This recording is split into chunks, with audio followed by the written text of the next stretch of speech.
Hello, hello, my dear friends, you've reached Elena's bar. The best place on the internet, the very best by far. She'll help improve your fitness, but there's also so much more. 'Cause here are just a few things that this channel has in store. There's bar and there's Pilates and there's belly dancing too. And many styles of yoga, so I'm sure there's one for you.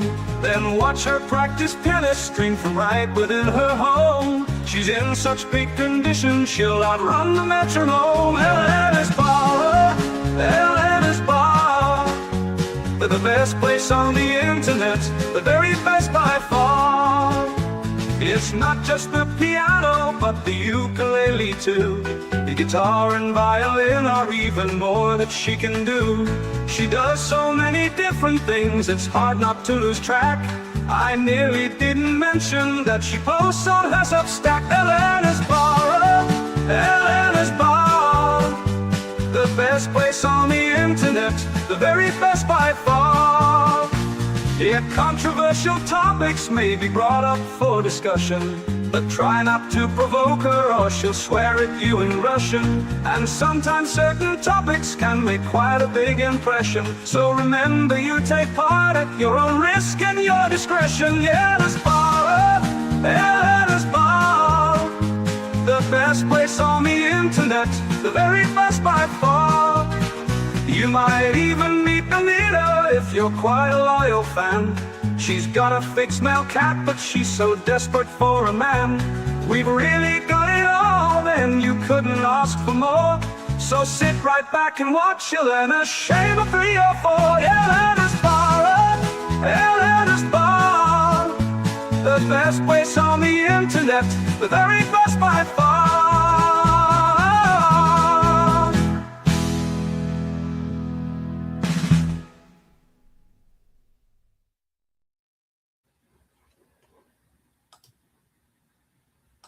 Previously on Anita Mokiet's saga. I've been implementing your advice on how to look and sound more feminine, and it definitely works. I started getting more attention from men. Now, how do I narrow it down to traditional conservative Christian men? If you want to tread on Christian men, just repeat what they say and publicly agree with them. What's the example of things I can say? You can talk about how Jesus saved you from your promiscuous past, how you repent of your body count. Talk about the evil feminist propaganda. Hi everyone, welcome back. Guys, I'm so happy I found Jesus. Jesus saved me from my promiscuous past. I even removed promiscuous content from my OnlyFans account. From now on, I'm only sharing the truth with others with some cooking recipes. I'm a reformed traditional conservative Christian woman who deserves to be happily married to the right traditional conservative Christian man. I repent of my prior life and my body count. But guys, I deserve the second chance. Because it wasn't even my fault. I was misled by the evil feminist propaganda. And look, I'm no longer fucking around with the bad boys. I preserve my second virginity only for my future husband. See, I'm not a feminist because I want to be a wife. We live in an immoral society where men were brainwashed not to take any responsibility for others. But according to the Bible, it's the masculine mission to provide for and take care of the feminine. Women and men are supposed to complement each other, not to live apart. I'm here trying to revive traditional conservative Christian values because we need more families and children. And it's the woman's purpose to be a well-taken care of stay-at-home wife and mother, while it's the man's purpose to provide for and take care of his wife and his children. Every king needs his queen who will treat him well as he deserves to be treated, who will pray for him to her God, who will build and empower him through her positive feminine energy, touch, respect, appreciation, peace, and support, without which a king can't survive.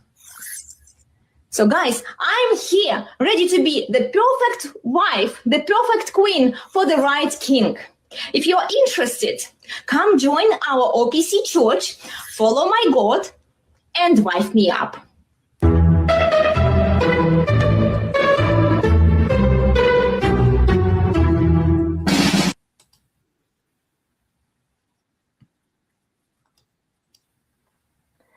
Here you go, guys. Welcome back, everyone. Welcome to Elena's Bar in the Resurgence of Sanity. How are you doing today? Same as usual. Same as usual. Yeah, this episode is one of the episodes from Anita Moaket's saga, and I think it's very, very relevant to today's topic. And we are showing you the examples of Neofeminism today. I highly recommend you to watch the Wednesday's live stream that the Resurgence of Sanity guys did on their YouTube channel, The Resurgence of Sanity. They were talking about Neofeminism. What is Neofeminism? Well, as far as I understood, it's a new form of feminism, right? Not new. We're just putting a name to something that already exists. Well, yeah, Okay, but so it's keep talking. What's your understanding of it? Rebranded feminism. So they basically, they don't want to give up anything that matters, like custody, alimony, child support. They don't want to change the laws. They want to get all of the benefits that feminism offers to them without sacrificing anything. And then, okay, they are willing to give a little bit of sex and appreciation, like Anita was saying there, in order to get more. I'd say, in a nutshell, it's typical feminism, female nature, wrapped in a traditional package with a bow on top. Yeah. Yes. It is different than traditional feminism because these women are willing to actually do things for the guy, but the list that she's willing to do is limited and determined by her and her alone. And if you violate the list, the feminism comes out. So it is distinct from traditional feminism. Yeah, but the outcome is the same. The motive is the same. The goal is the same. The appearance is different. Mm-hmm. Basically comes from the same female nature, the motivation of a female. And the goal is for a woman to control the behavior and servitude of her man. Mm-hmm. Yeah, and I've been analyzing a lot of content on social media, in particular on Twitter, because on Instagram, yeah, you'll find some of that content too. But it's mostly Twitter because this is where a larger group of more intelligent men are. Usually men are not on Instagram, and the girls are LARPing and virtue signaling and saying, I'm so traditional, look at that, I just want to be a stay-at-home mom. And we have some ladies who are older, who are preaching the Bible, who are quoting the Bible, that your place is at home, not at work. And it sounds very appealing, right? Especially to men who want a traditional marriage. I don't think it's possible under the current system. But well, those older women, their message is, ladies, you should do this in order to get what I have and what you should want, and to get a man to serve you, act this way. It's give in order to get more. Yeah. Yeah, and like you said, it's very limited what they give up. What can women give up usually? Well, this is what men already can find elsewhere with the rigid feminists. Okay, they get sex for free, and then they can watch porn, right? And then, like, why would they want a wife who basically, okay, as a wife, you will get sex from me, but they already get sex from elsewhere. Maybe. even maybe more so than from a wife, because a wife will have a full list of demands and expectations. She will try to chore play him.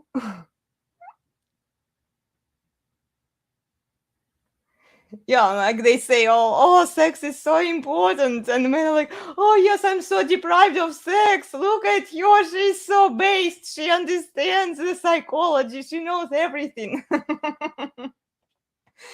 Like I said before, they tend to repeat the least objectionable truth of the red pill, and then they package it up with the fluffed up BS, and then they sell it to both men and women essentially, and then men are like, oh, bravo, more women should be like you.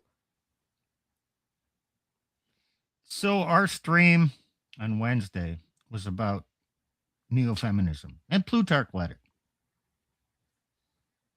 He Hello, wanted yes. to he wanted to talk about the criteria, the principles, the philosophy, the motivations of neofeminism, and go light on examples. And his motivation, which he said, was, well, if you give examples, then people will say, well, that's the example of that, and this example doesn't. This is different. Well,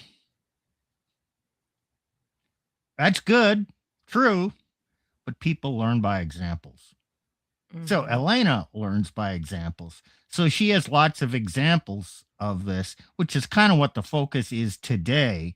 It's against Plutarch's inclination to go through examples. So I want to give this caveat, and then he can give his caveat too. Just because these are examples of this does not make it in an exclusive list. Yeah, and they will always come up with new tactics and new strategies. And the main motivation, which is crucial and important, it's something that we could pay more attention to. I think it's the number one priority. So you determine her motivation. What does she want to get from all of these masks and representation of this kind of behavior? And then you go from there, because like Steve said, these examples, they're not unique to neofeminism. There will be more. Okay, So the reason that I didn't want to give examples is because neofeminism is a principle. Okay, it is something that you have to think. You think about it in terms of it's a base motivation. The possible number of ways that women can express this motivation is legion. So any examples that are given here today are not an exclusive list.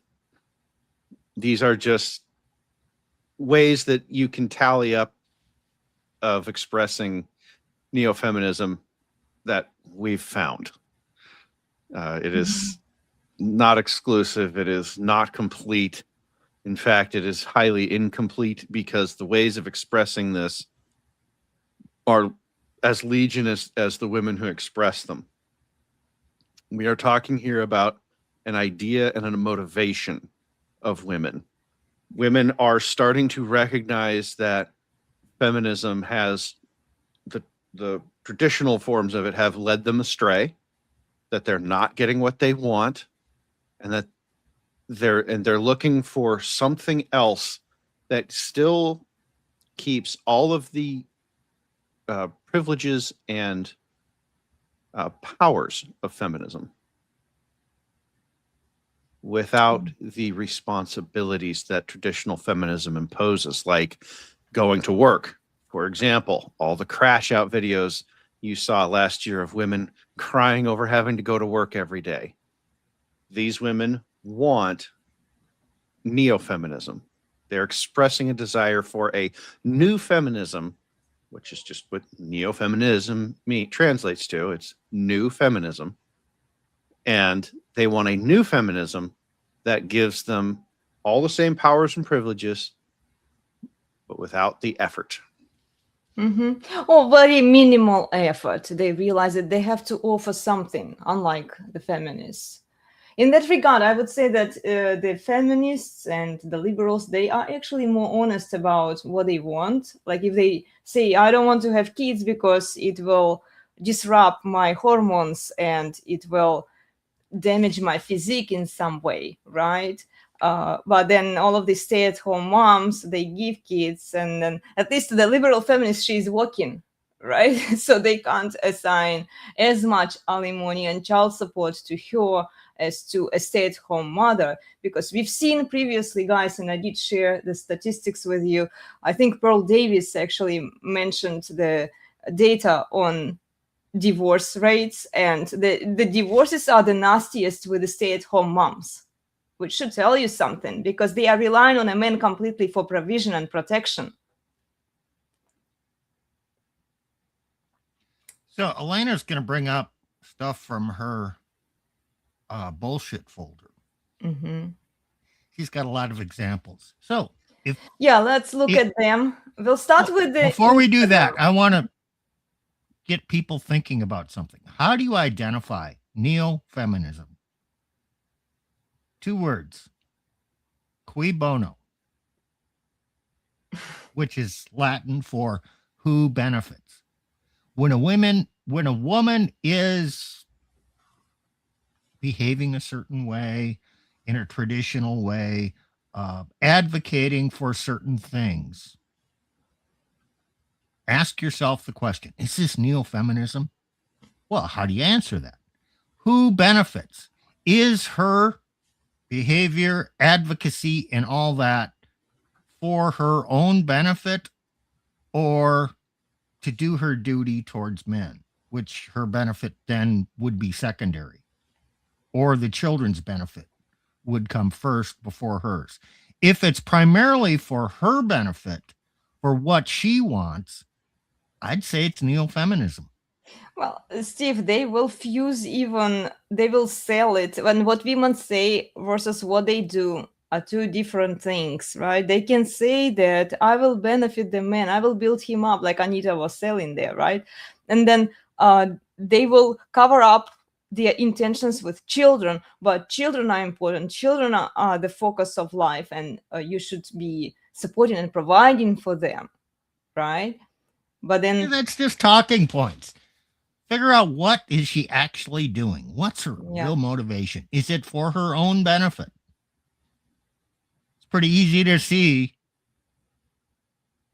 if you look for it. Yeah, true. Okay, let's check a few examples on Instagram. They're not going to be very precise, okay? And then there is more neo-feminism on Twitter. Like I said, because of the target audience, most traditional conservative men are not actually on Instagram. It makes total sense. So we'll look at 2 platforms, guys, okay? We'll start with Instagram. And then there are also lawyer videos. I don't know if you want to watch them, who are basically telling men that you wife up women regardless. You can do the prenuptial agreement. It should save you from being totally destroyed. So they're indirectly trying to convince men to still ignore all of the data and all of the information about female nature and jump into the marriage wagon. But let's look at this lady first, okay? The one who is cooking and doing things. When it comes to something as simple as making a delicious meal for their man, or just giving him basic respect.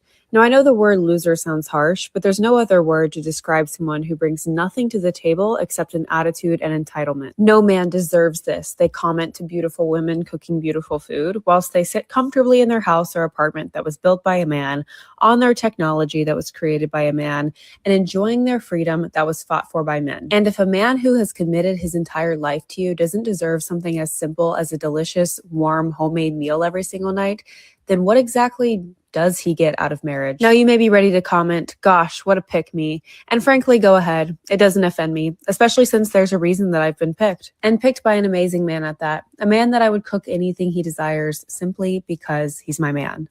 When did women become such losers when it comes to something as simple as making a delicious meal for their... Okay. Hey, Plutarch, Yep, does Elena cook for you? on occasion. Does she ever wear a dress like that while she's cooking for you? No.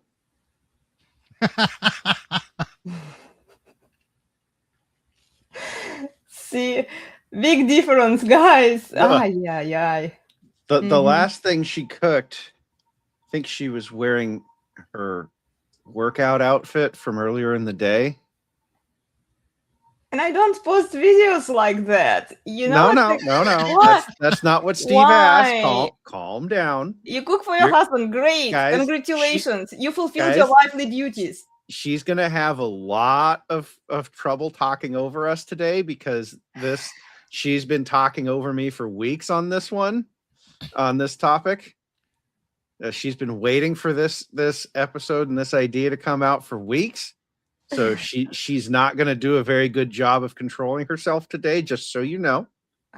Elena, come on, you got it all wrong. I was not making fun of you and saying you should dress like that. I was making fun of this woman who dresses up in this fancy dress with showing her cleavage I got your to point. cook. It's just silly. Why is she doing that? Well, obviously it's not for her husband's benefit. It's so she can be seen as just this sex pot cooking a meal. Well, She it's wants the attention. Trade wife LARP. This is what they do, and this is how you know that they are not doing it. Yeah, does the husband benefit secondary? Yes, because he gets to enjoy the nice meal that she cooked, right? But first, it's the audience, it's the other people, the Sims who are watching her, who are praying for her, applauding to her, how awesome she is. She is such a traditional woman. She cooked a meal for her husband.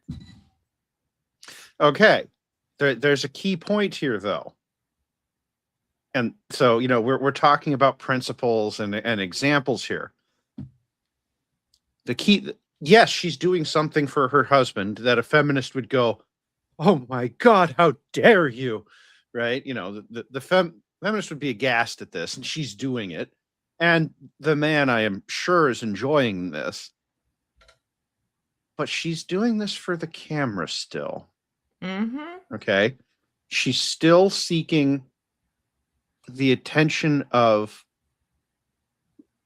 randos on the internet. Yeah. Tacticus here. She dressed up for herself. Yeah, right. This is what they keep saying. Do you buy sure. these beers? Right. And so one of the principles is they still are primarily interested in what they can get out of the relationship first. Okay. Yeah. In order to do this particular version of the LARP, she has to get dressed up in a dress that makes absolutely no sense for cooking, guys. Mm-hmm. Those sleeves alone are going to be just caked with food by the time she's actually done cooking. Okay. So it's I mean, everything about what she did is wrong, except if it brings her followers on Instagram. Mm-hmm. And she wants followers on Instagram because she still hasn't given up on the idea that she can monkey branch to a better guy. She's still looking for that better guy to show up in her DMs. Mm-hmm. Okay. Well, that's not a conscious thing. True. I mean, it's just that idea reserved in the back of her mind. She just wants attention. She wants to be seen and admired as a good woman. She's competing with other women to be seen as a better catch. It's all about her. And see, they all say now, "Oh, I'm a pick-me because I was picked by a man." I remember you recommended me, guys, to do that video, and I saw I could see how women would come and start taking it as a LARP, as a grift, See, I'm not a feminist. I'm a better woman. Mm-hmm. Why do you care if you're a better woman if you were already picked? Why do you need to advertise it? You were already picked, so enjoy your family life, cook meals for your husband and for your children, and be happy. Steve, I can take this. Go ahead. It's called social proof. Yeah. Okay. And the idea here is that by advertising that she was picked by a man, it means that she's been vetted by a man, that she's been proven worthy of being picked by a man. And so the better man, and again, this isn't conscious, right? The better man will see, oh, hey, look, she's picked. She was picked. I have this video evidence of her doing all the trad wifely things. Clearly, if I jump in her DMs, I'm going to get a better woman. Yeah. Well, we got a super chat from Anubis here, guys. Has anyone noticed how Western ideology has disrupted the traditional roles we once held in society? Well, Of course. yeah. Well, that's why we're here talking today about what we're talking about. This neofeminism being an extension of feminism that's just going in a different direction is still attempting to hold on to those traditional forms of Western ideology, right? That's why I said at the beginning, we want the power, we want to keep the powers and privileges intact. We're just willing to now say, you know, these men, they're just not showing up. I'm watching all these purple-haired, you know, screeching cat ladies yell into their cameras about how men don't look at them anymore. Maybe I should do something that men like to get the attention of one. And yeah, and then they start growing their hair and well, they start posting videos like the one you just saw.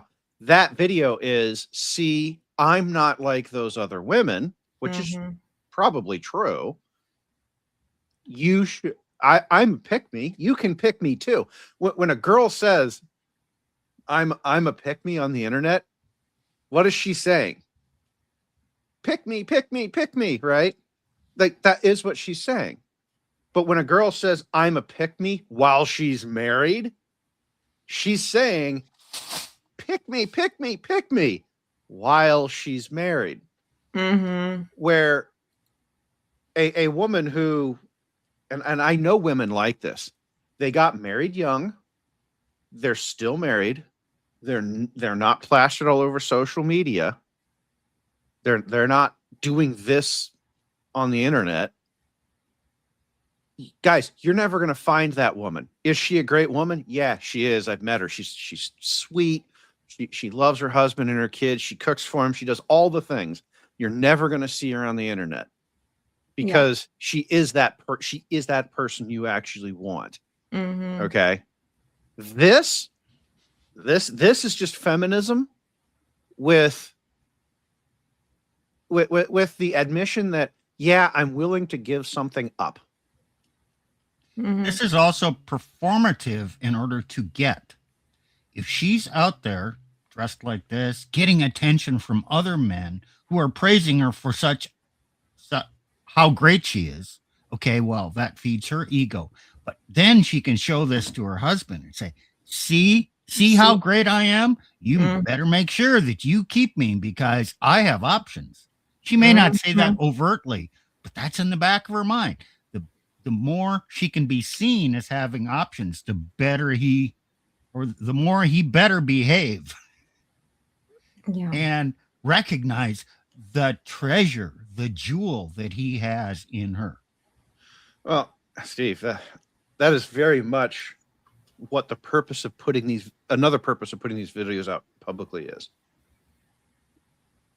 Because there's always the threat that some quote unquote better man is going to come along and scoop her up. See, you better lead me how I want to be led. You better keep providing, buddy. Oh, you lost your job and you can't provide for my trad wife lifestyle anymore? Well, my trad wife LARP.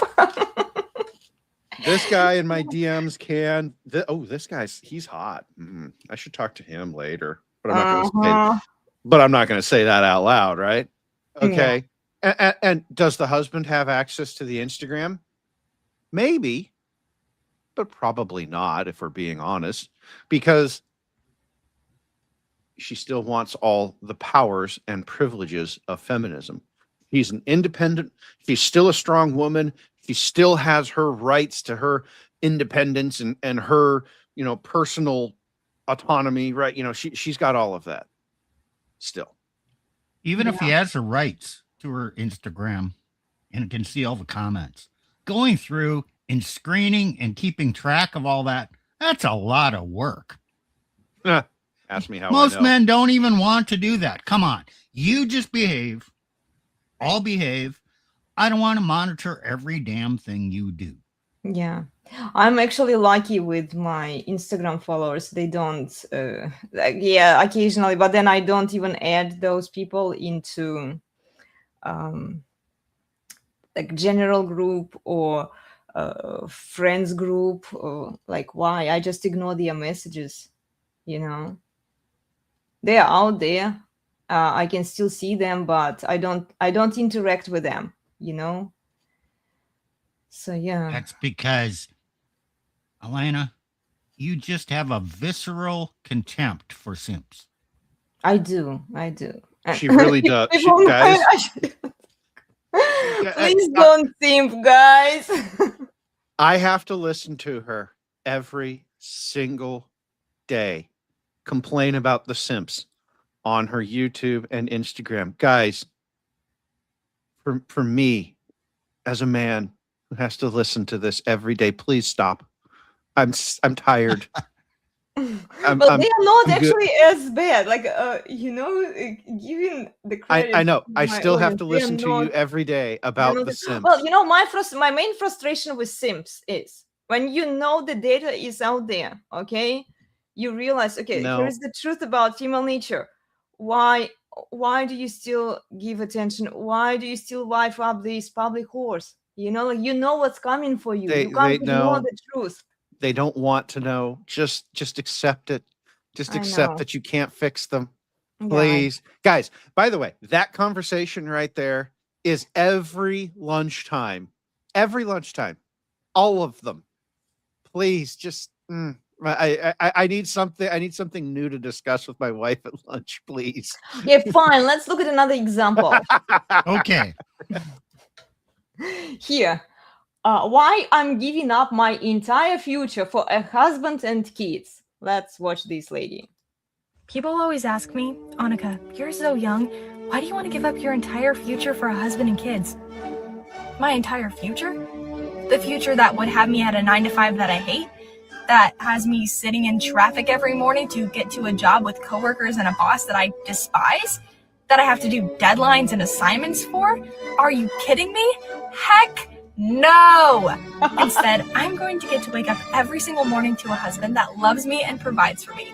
I'm going to go see my beautiful, cutie little kids, and if we don't want to do school that day, who cares? Let's go to the library or make sourdough or something. What do you mean give up my entire future? Okay? People always ask me, Annika, you're so... Okay, guys. Here is another one. Pick me, right? Okay. Well, she said the thing. She doesn't want to do the 9-to-5. And I want to make something clear here. I'm not advocating that women go back to doing the 9-to-5. It is not good for women. Never was. Okay. Now, what I find interesting, though, about this one, she talks about the man once. And then the rest of it is about the kids. What does she actually want? She doesn't want the man. I think she wants... Oh, you're asking Steve. Okay. But she wants to sleep in the morning and have her man serve her breakfast in bed before he goes to work and works long hours to provide for her lifestyle. Then she can get up and deal with the kids and bake sourdough if she wants, or go to the library if she wants, or probably go for brunch or for coffee or this or that. And you know what? The money's there. It's all provided for. And she doesn't have to punch a clock. On the way home, she can pick up takeout to serve him if she doesn't feel like cooking that day. Such a great life. It's idealistic. Now, everyone's going to say, oh, you guys are reading into things she didn't say. Okay. And yet, we in the red pill space have compiled volumes of data on this subject. Mm-hmm. Very likely what's actually going to happen with the kids. I mean, she talks about this idyllic lifestyle. The reality is the kids are going to be dumped into a school program, probably a kindergarten program as well, maybe even a preschool daycare program. Mm-hmm. Then they're going to be loaded up with after school activities, either at school or elsewhere. And then they're going to have to come home and do homework. And what's she going to do? Sit at home all day and doom scroll the Insta. Mm-hmm. And then post her kids on Insta. This is what all of them do. Well, she's made it very clear that the kids are going to be the center of this life that she wants. Mm-hmm. And we have piles and piles and piles of Instagram pictures of women doing exactly this. We're not saying these things out of some sort of bitter hatred of women. I'm married to the woman on the screen. She talked about her husband. Okay, I'm not going to extrapolate too much here, but it's pretty easy to see. What's the purpose of her husband? Mm-hmm. To support Mm-hmm. a life she wants to live. That's his only real purpose here. Right. That she talks about him, and she goes, well, okay. She basically says, I'll do things for him, and then starts going on and on and on about the kids. What does she actually want? The kids. She wants the kids, not the husband. This is what I was going to say. Yeah. Right. The husband is just a necessary tool to achieve what she actually wants. What she actually wants is not even the kids. And I want to make this point very clear here. The kids are simply the tools by which she justifies the lifestyle she wants. Okay? Oh, one other thing. The kids are the trophy. Yes. That allows her to compete with other women and show her idealistic lifestyle and make other women envy her. She's competing with other women. Yeah. Right. So the children are trophy and justification. Because statistically, the kids are going to get thrown in school, and she's going to sit at home and doom scroll the Insta. Like, that's what's actually going to happen here. And is she going to post videos of her doing that? Of course not. The videos will be of her with a kid on her hip while she vacuums. Completely staged. Oh, making sourdough. or making sourdough, right? Completely staged. Yeah. Because the purpose of the kids is as an accessory to prove that you have the lifestyle. You have to have them. And to prove that you have the lifestyle, but to prove that you are living what you say you're living. Michaela Peterson was rightly trolled into oblivion for using her kid as a prop. Using your kids for props on the internet is an evil thing to do. Well, and some of them women also have a maternal instinct to want children. Okay, so that still exists. Yeah, it still exists, but how is it implemented? Are they spending more time on social media, dressing their kids up for the camera and doing all of this performative art, let's say, on social media so that they could get more veneration, admiration, and social proof? Or are they doing it for the benefit of their children? Well, I would argue that there is no benefit ever to putting your children on the internet, ever. Exactly. So you Yeah. really can't be putting your children on the internet for their own benefit. Like It's not their benefit. Children don't benefit from being on social media. In fact, it's quite dangerous for them to be on social media. And I keep saying it, and I said it before, guys. Internet is not a safe place for children, and it's not a safe place for women. Hey, I have one more question. What sacrifices is she willing to make, and did she discuss or mention in order to get what she idealistically wants? What sacrifices did she Well, make? she did mention, Steve, you didn't pay attention there. She did mention that she will give up her future for your husband. Oh, yeah, that was at the beginning. Yeah. She will give up her career, which she doesn't want, and that's her future. So I she's know, going right? to give up something she doesn't even want in order to get what she wants. But this is how they have to package it and present it so that they raise their own value in the eyes of man. How else are they going to sell it? So there's a good They have comment here that I want to pull up. elevate.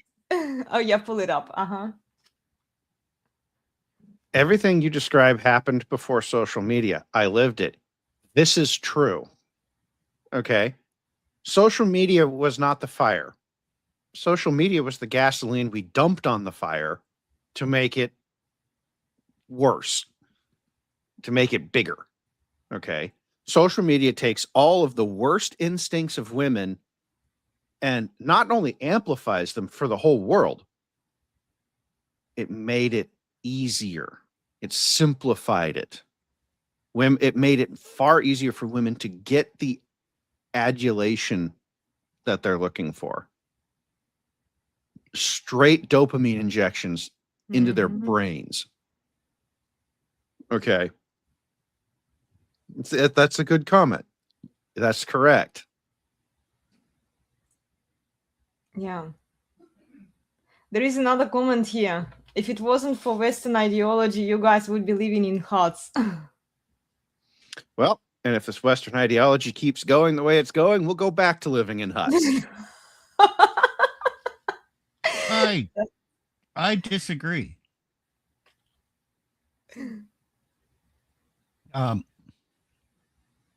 Does Eastern ideology live to exist? Yeah. Well, Russia is kind of Eastern.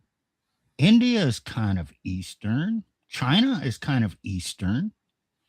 They don't live in huts.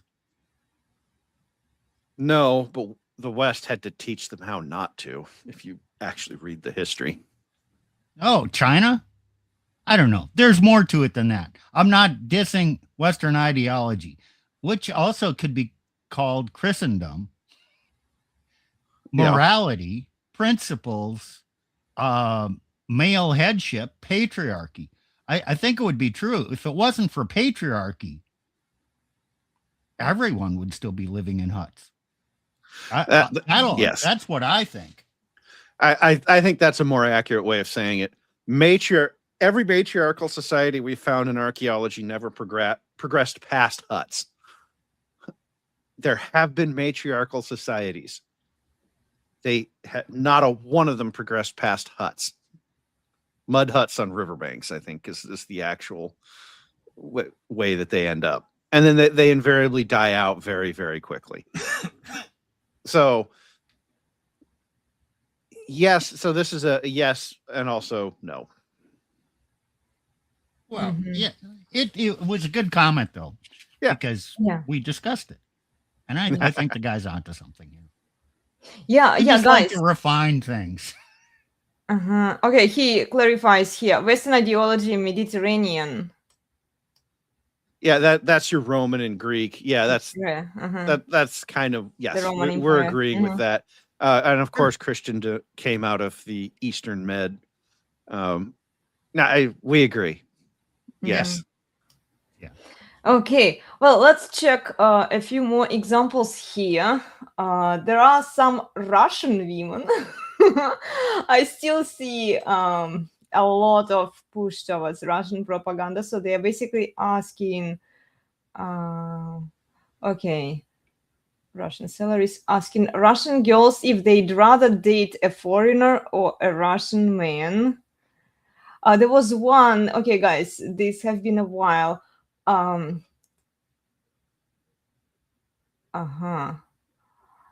If Russian women would cook for their men. Okay.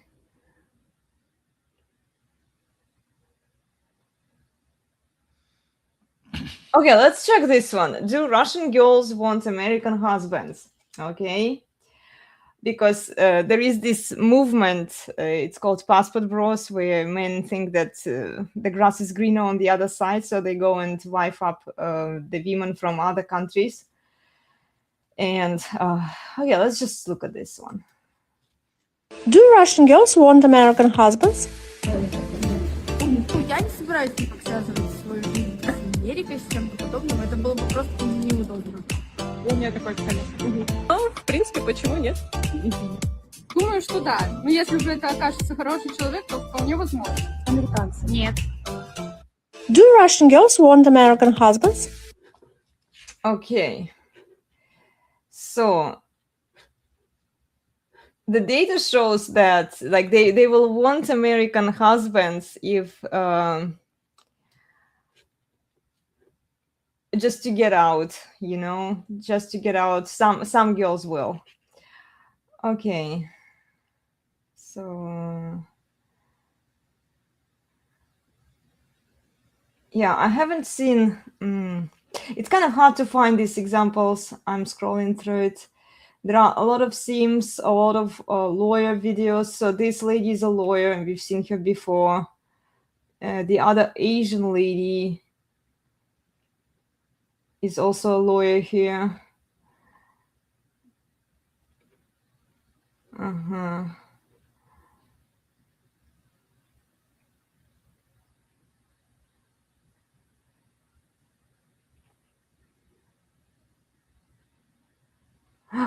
Let's watch, you know what, how to protect yourself, how to reduce the alimony. Okay, let's watch this one. How to reduce or terminate alimony. What you need to do is you need to plan. Regarding the issue of alimony, what you need to do is you need someone who has her own career and is making a good enough living to be able to support herself. That's what you need to do. Or you need to encourage your spouse to go back to school, but only if the outcome of going back to school is higher wages in employment, full-time employment. That's how you get around paying alimony. You have a spouse who makes about as much as you do and can support herself. That's how you eliminate alimony.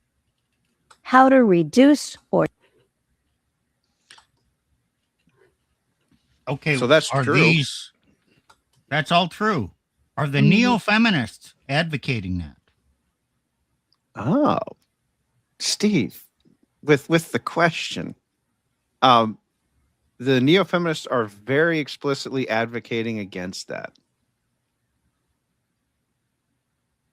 Are the neo-feminists also advocating against alimony? I mean, the laws, alimony and Steve. child Yeah, this is support where Steve is and, going, huh? no-fault divorce and all that. Are they also advocating against that? Are they advocating for anything that protects the man in the demise of the relationship? I will say it this way. It is tumbleweeds through that part of the neo-feminist camp. Not a sound, just a tumbleweed and a little bit of background wind. No, they're not. And this goes back to their desire to keep the powers and privileges of feminism. One of the privileges of feminism has always been that, and particularly your 1970s second wave feminism, was you get to get money from the man, and it's enough money that you don't have to work because, well, you weren't working before. Why should you have why why should you have to upend your lifestyle because the evil man did something you didn't like? Yeah. Okay. Well, So I have. Okay, go ahead, Ellen. Sorry. this gets more to the privileges, the financial privileges of neofeminism. Okay. And in fact, what's interesting about this is this lawyer is so painfully traditionally feminist. I mean, she is all about giving women the most power possible, the most freedom possible. And yeah, the go work a job type, like that's what that lawyer believes. Okay. That lawyer is not a neo-feminist. She is a traditional feminist. Okay. She would actually look at the women who are doing what these neo-feminists are doing and say that they're broken.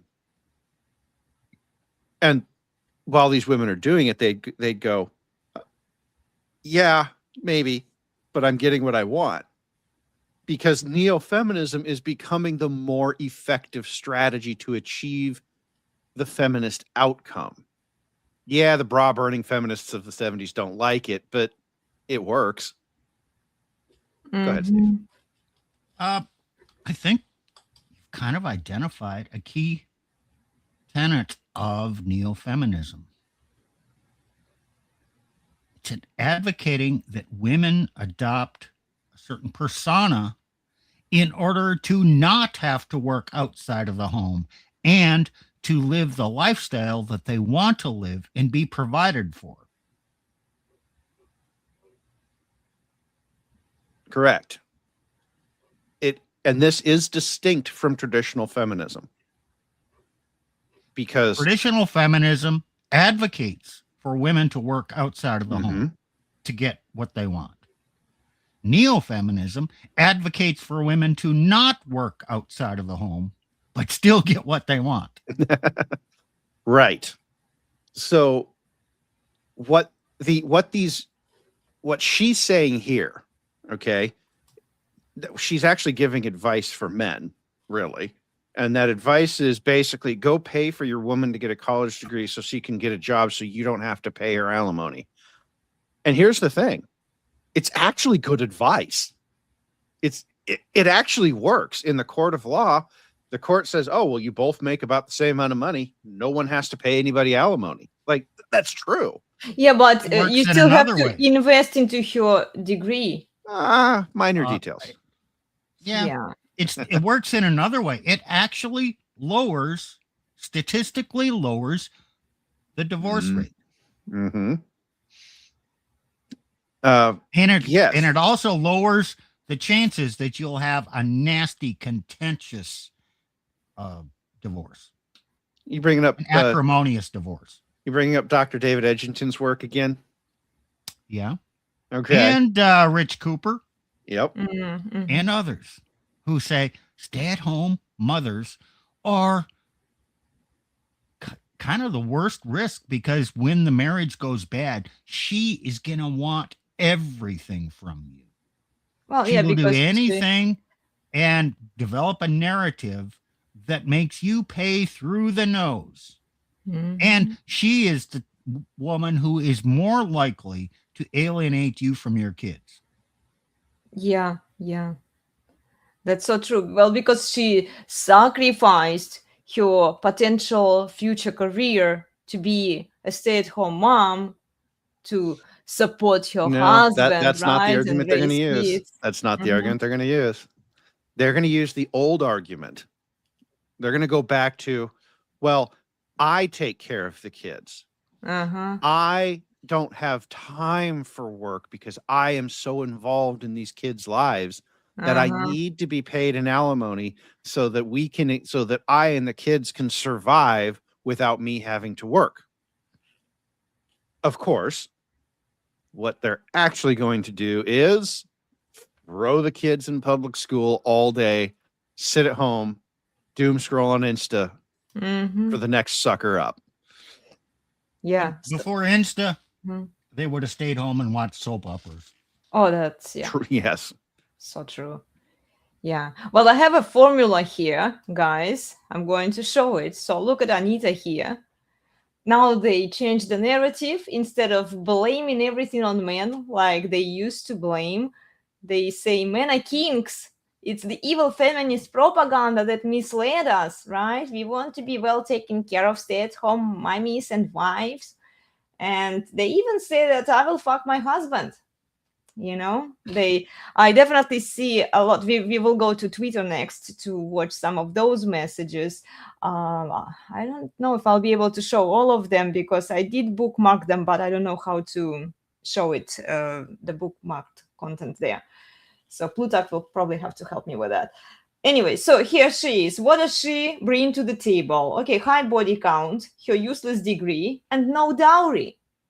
No dowry, guys. Then she expects a ring. She gets clout on social media, of course, the attention for the right, socially acceptable things that she says, reviving those traditional values that have been lost in our immoral society, right? She gets clout, attention. She gets the church validation. Yes. Follow Jesus. Jesus is your boyfriend, right? Don't settle down for less than you deserve.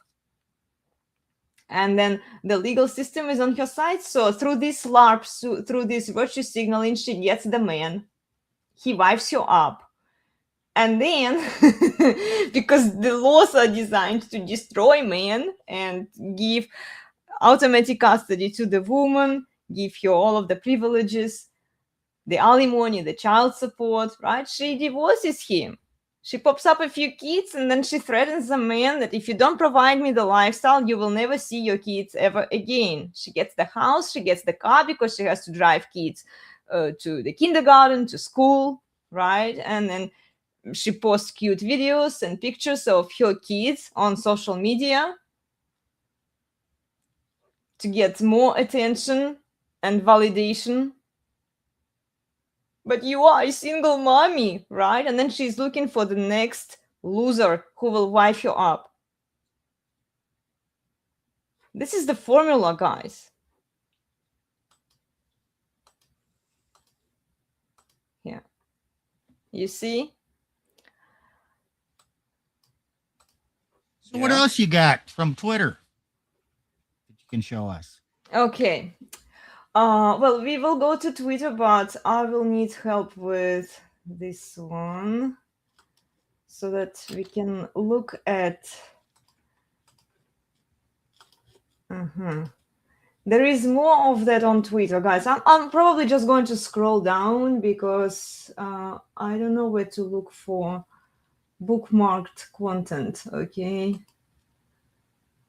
Oh, bookmarks. I found them. Yay! Okay. Awesome. I found them. Cool. Well, this lady has been very, very popular lately. So she gives advice to both men and women. She got a lot of traction. A lot of men are reposting her videos on Twitter. They praise her. They bow down to her. She is a based woman, according to many men. And then, okay, this is her recent post. Send this to my wife. She got mad. I'm unsubscribing. I booked a session. I'm canceling.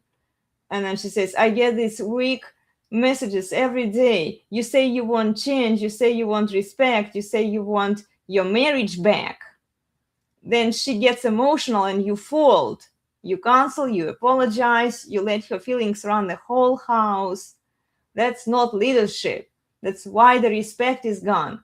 If you believe in the work, you commit.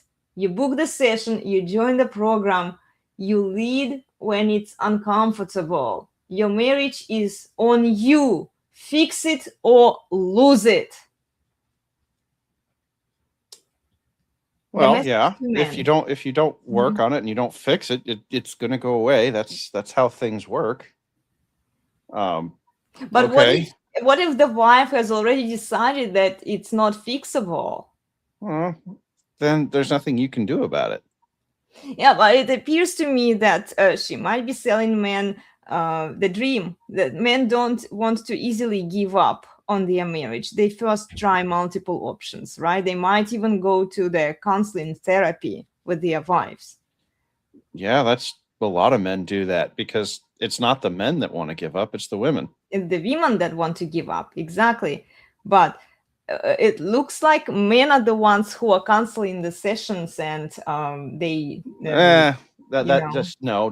Don't make the example into the normal case. You have a tendency to do that. Okay.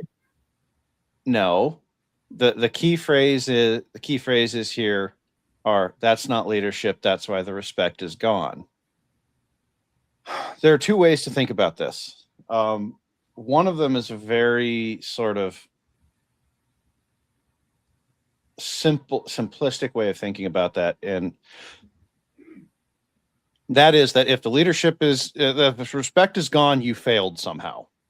Okay, this is a non-agentic way of viewing women. Women are slaves to their biology, complete slaves to their biology. They cannot do anything against their biology, and therefore, if you make a single mistake, their biology will dictate that they must behave in a certain way, and it's grade school arithmetic for men, but is what that kind of what that's trying to say.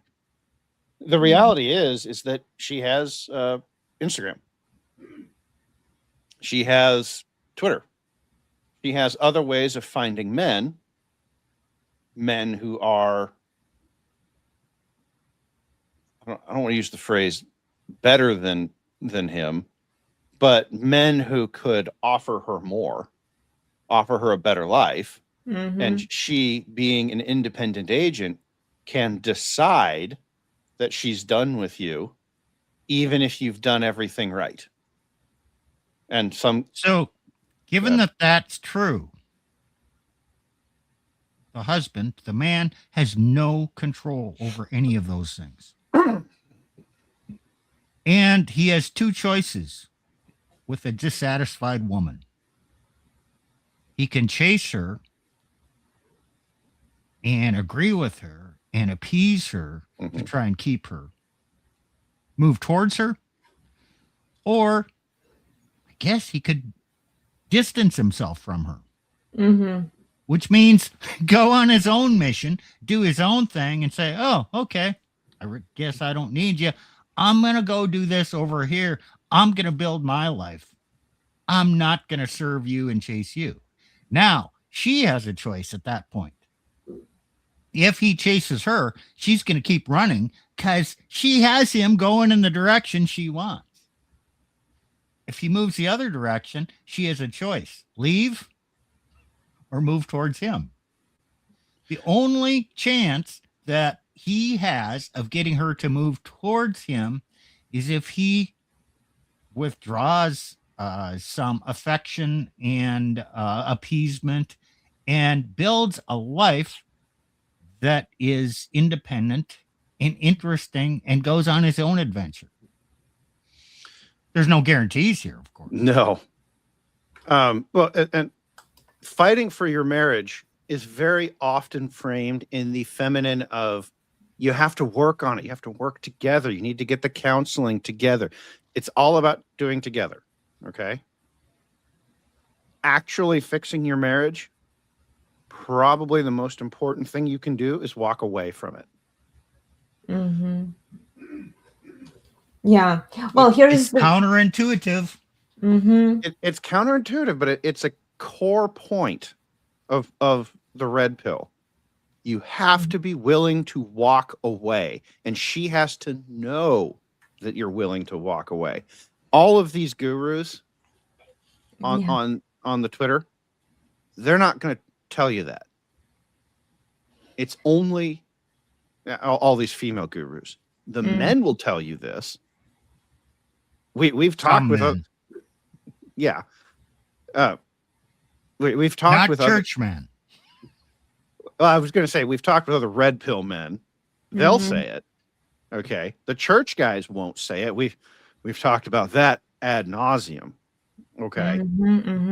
So the this idea that you're going to fix your marriage by getting therapy, that's still very female coded behavior. Well, and the therapy, by therapy, it doesn't necessarily mean the traditional psychological therapy. It could be something else, like the programs that women are selling. Okay, I want you guys to watch this video because there is more of what she's saying in the video. I didn't watch it. I just read what she was saying. And then we are going to watch the video now, okay? So here. Okay. Lauren, can you send this to my wife? I wish she would see this on her feed. Lauren, I showed your video to my wife. She got mad, so I have to unsubscribe from your channel. Lauren, I booked a session with you, but my wife flipped out when she found it out, so I need to cancel. These weak, low energy, emasculated messages hit my inbox every single day. And let me be crystal clear. No wonder why your marriage is falling apart. No wonder why she doesn't respect you. No wonder why you're miserable. You follow me because you know I'm speaking the truth. You see the value in my programs. You know I can fix what is broken. But the second your wife gets emotional, you fold, you unsubscribe, you cancel, you apologize like a scared little kid. You let her feelings run your life. You let her veto the only thing that could actually potentially save your relationship. That is not leadership. That is weakness. If you believe in my work, you sign up. You get her in the program too. You make the call. You have the power because you are the man. My wife got mad is not an excuse. Well, I don't like her tone is not a reason to stay broken. That's bullshit. If you're too soft to follow a woman dropping hard truth on Instagram or YouTube or TikTok or whatever, if you're too weak to invest in your marriage because your wife doesn't like it, then you deserve the dead bedroom, the contempt, and the slow death in your relationship. Real men do not cancel progress over some hurt feelings. Real men lead, even when it's uncomfortable. So stop being pathetic. Stop letting your emotions control you and stop letting her emotions control you. Book the session, join the program, step up, or keep sending me these messages daily and stay exactly where you are. Frustrated, disrespected, and alone. Your marriage is on you. Fix it or lose it. Your move. Wow. Okay. Now, I know what your problems with this video are. Your problems with this video are not the problems with this video, okay? Okay. I've had to listen, guys, I've had to listen to her. I know what her problems with this are. Unfortunately, Elaine is kind of missing the point here. Okay. We did a video with Dr. David Edgington, who is, his job is he goes around and he tries to get men and women and tries to actually fix their marriages. He does what this woman is saying. He will tell you that the vast majority of women will not show up, but the men will. The men do show up. The women won't. Okay? So this messaging she has of you're weak if you can't get your woman to show up. No, women have agency. And we don't live in a society where we can shackle our women to our arms and make them appear wherever we want them to appear with us. Okay? She can choose not to show up. Now, to the men who are trying to use, and David Edgington talks about this as well, to the men who are trying to use the therapist as a cudgel to get her to show up so that they don't have to do the work. Yeah, sorry, men, you're not going to make it. Okay. But this goes back to the agentic, conception of women. And like there is this view, even in parts of the red pill, that women are non-agentic, that they just follow whatever the strongest man in the room is. It's not true. Demonstrably not true. It's not true for most of them. Is there a base drive? Yeah, there is. But women have a lot of different reasons for what they choose to do. And simply being the strongest man in the room is not going to be enough to get all the women,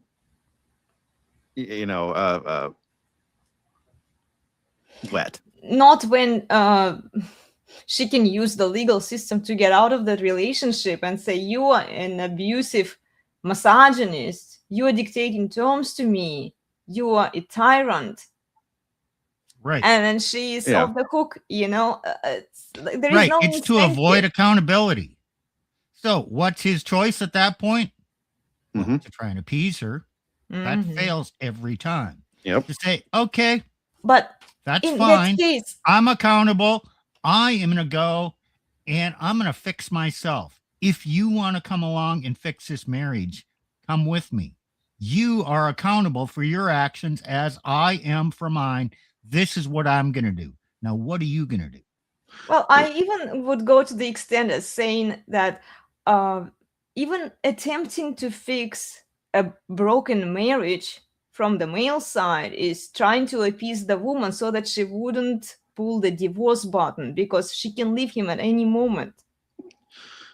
Maybe you're trying to assign motivation to men that you can't necessarily assign, because there's lots of Christian men who believe that divorce is wrong, and therefore they feel compelled to try and fix the marriage, not out of some sort of simpiness, but out of a duty to God. So I understand that, but if she can't doesn't want the marriage to be fixed, there is nothing a man can do. And this lady, she can't fix anything if a woman has decided that she's done with that relationship. I disagree. There is something he can do, and I just said it. She said it. If she doesn't want to do it, book your appointment. Do it yourself. Fix yourself. That's what you can do. And if she doesn't want to follow you, that's what it is. But there is something you can do, and it's to go on your own journey. Move away from her. Yes. If she follows. So there is something he can do to fix his marriage. Now, I want to point out here, one of the valid answers for fix your marriage is it ends in divorce. That does fix a marriage, a broken marriage. You can say, "Oh, but Plutarch, it's destroyed. It's the destruction of the marriage." No, the marriage was destroyed long before. The divorce just formalizes it. Okay, that's all it does. And sometimes when you're fixing things, you have to cut that part out of the system and throw it away and replace it. I'm not saying you need to replace a marriage with another marriage. I don't think she's promoting divorce there. I'm not saying she is. I'm saying that one valid answer for fixing a marriage is to delete the marriage and replace it with something else. I agree with you, but I don't think that she is willing to say that out loud, that sometimes divorce is the best option for men. She's implying that. No, Steve, she is not. Okay, let's watch it again. She's saying you can't fix your marriage by appeasing your wife. You can only fix yourself. If you fix yourself, maybe your marriage will survive. This is not what she said. Well, that's the implications. Yeah, we get it. She said that you can fix your marriage by signing up. Got it. Calm down. Okay, I just don't she's want... primarily advocating for men to fix themselves. Your marriage is secondary to fixing yourself. And you have to fix yourself before there's any hope of fixing your marriage. Absolutely. Okay. So there's a primary and a secondary. Primary is fix yourself. Secondary is maybe, she doesn't really say it, but if there's any hope of fixing your marriage, you have to fix yourself. That's kind of what she's saying. So fixing the marriage is secondary because your primary problem is not your marriage. Your primary problem is yourself and your behavior. She's telling men, the reason you're in this disastrous situation is because you're a weak man. So your only hope is fix yourself, become a strong man, and don't listen and do what your wife says you want to do, because then you'll just stay stuck. Now, there is a, continuing with Steve's theme here, there is an actual problem here, and that is women cannot make strong men. Mm-hmm. Absolutely impossible. Okay, so can she fix men? No. No. Just end that idea right now. She can't fix. If the woman wants out, this woman is not going to be able to fix anything about you or your life. Think about this. We all know the actor, I think, pull a name out here, George Clooney, famous actor, multiple wives, can't seem to keep a woman in his life to save his life because he won't fix himself. He won't fix the mistakes he's making. And if you're in a divorce, yes, you're making mistakes too. Okay? This doesn't mean that she's not an evil wench out there just looking for alimony and whatnot. Okay? The fact that you got yourself into that relationship is, and how you got yourself into that relationship is something you can fix.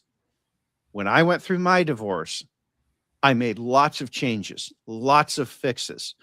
And one of the fixes was I accepted that there was nothing I could do to stop the divorce from happening. She was always going to do that, which means that in any future relationship, you have to accept that I had to accept that she could always choose to do that to me, even with the new one. Okay. I had to make changes. This does not mean that all the changes were about, pumping iron at the gym. The changes I had to make were mental. They were how I understood the world. They were frame changes. Okay.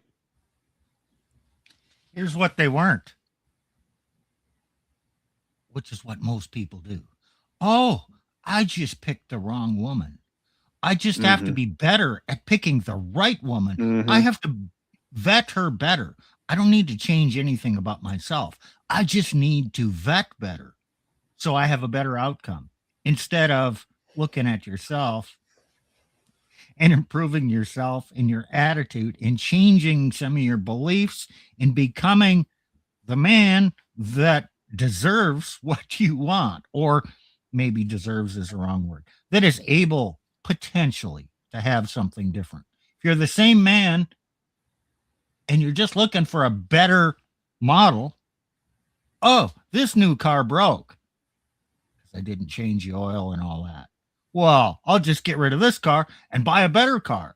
And then if I don't ever change the oil on that, I'm going to have the same outcome. Right. So the problem here is really a woman trying to tell men that she can fix men. Mm-hmm. And broken marriages too. Women cannot fix you. Mm-hmm. Men, if you're having a problem in your marriage and you want to fix it, all of us in the Red Pill have lists of men that we could send you to. If you're a Christian, we might recommend you go to somebody like Dr. David Edgington. If you're not, well, there's a litany of them on Twitter. There's Apex Mindset. Paul Benjamin is his name. RP Thor, he used to do a lot of this. His book is fantastic. Let's see, who else? Donovan Sharp. All of these guys. Rich Cooper. Rich Cooper's famous for helping men through all of these guys. And there's more names. I'm not, if I didn't list your name, sorry guys. But these men all have the same primary goal. Guys, fix yourself. Mm-hmm. And I'll help you. See, but the problem what you is need that, to do. okay, I think that the problem is, and there is something really wrong in our society, that instead of listening to men, how to be more masculine, right? How to be a man, essentially, they listen to women as if women have some whimsical knowledge about how men are supposed to be men. Right. Exactly. Sure. So what's the first message? What's the first thing a man has to learn? Don't listen to a woman. Yes. Well, you can listen to her, just don't act upon what she says. If you want to follow the advice No, of no. women. Okay. Here's the thing, and I've been meditating on this. You can listen to women because you need to understand what they're saying. You must listen to women.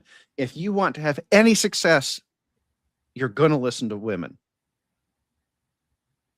But you should do what the Bible says, and you don't, I'm not going to say act on it, because you're going to act on it. You do not take anything a woman says as advice for yourself. Mhm. It is, you've heard the phrase woman prattle. It's prattle, it's noise, it's banter. You play with it, but it does not become your identity. Women cannot be your identity. Mhm. And when Well, when she's prattling on, she's using a lot of words. And her words and what she says ultimately matters not at all. What you have to listen to, which is kind of a theoretical listen to her emotions and say, oh, what is she saying? What does this reveal about her emotions? And then think, what is she also not saying? Oh, mhm. what is she projecting onto other people, which reflects on her emotions and her motivations? And you have to feel what she is saying, not think about what she's saying. Yeah. Elena, And then, go go ahead. ahead. I was just No. going to say, Elena hates it and loves it when I do this, because she loves the fact that I can. She hates the fact that I'm not taking her seriously. Okay. And I do this to her quite frequently. And she loves the fact that I don't take her seriously, and she hates the fact that I don't take her seriously. But you're taking her seriously. You're just not taking her words seriously. Oh, I'm listening to her. I'm listening to her go on and on. But I don't. And it's interesting, the dynamic that I noticed with these female gurus, and she's not unique to this. I've seen a lot of women do that.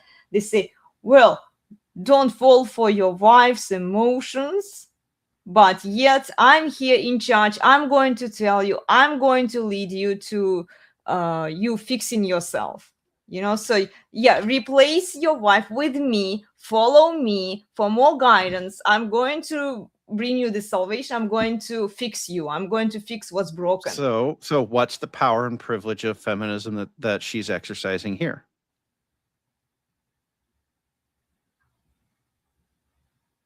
There's an answer to this. The power that she's exercising here is the claim that she, as a woman, is equal to a man and can therefore fix relationships that are not her own. That between men and women. I want to make something very clear. Oh, go ahead. Do you know any women who are trying to fix the dating scene by advising men and women, younger men and women, of what they should do and shouldn't do to have a better outcome? Do you know any women who are trying to fix that? Trying to fix women? Trying to fix the whole marriage, dating, marriage, women, men, by advising others. Well, there's lots of them out there that will tell men what to do. My YouTube feed's loaded with those chicks. Yeah. Okay. They're real. They're out there. Haven't seen anyone trying to fix women. Wait, who said woman on with us today? Is she trying to Some women? will try, but at the same time, they realize they can't fix women. You can't because fix women. men are the ones who want to fix things. Women only create problems for men to fix. Pretty So much. a lot of women, in terms of content creation world, they realize that talking to women is useless, it's a waste of time, and it's pointless because they're not Okay. going to. You can tell those things. You can. Yeah. And I've seen some women, Jedediah Bila, to mention Pearl Davis, even. There are a few women out there who are mostly focusing on talking to women, but do women listen to them? Pearl used to try, and she did a post a while ago on X now where she basically said, "I give up." Yeah. I think she said I've done something like I've done like 1,000 posts. I've done like 1,000 shows, and these women are never going to change. Women will change. They will just not change in the same way. Remember what we were saying earlier about how to fix your marriage. Mm-hmm. Walk away from the woman and she'll follow, right? Mm-hmm. Maybe. Yeah, maybe. Right. Because what we're actually saying is women follow.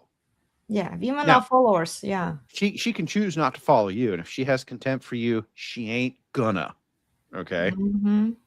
Like that's a whole separate stream, is the contempt problem. But in the general societal level problem that we're dealing with on dating, men will go somewhere and the women will follow them. Mm-hmm. And that's just how things are. Just accept that in your life. So in many regards, you can really only talk to men because women will go wherever the men are. So now you need to shape what men believe. And the church is an absolute master at this. Okay. So Master at what? shaping how people move, what they believe, and how they. Yeah, but they're really not shaping towards a hierarchy which works. No, I didn't say that they were. I just said they're really, really good at shaping what people believe. Yeah, and it's not really patriarchal.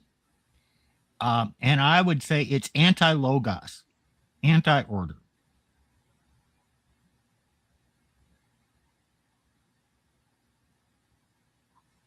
It is, but that doesn't bother them.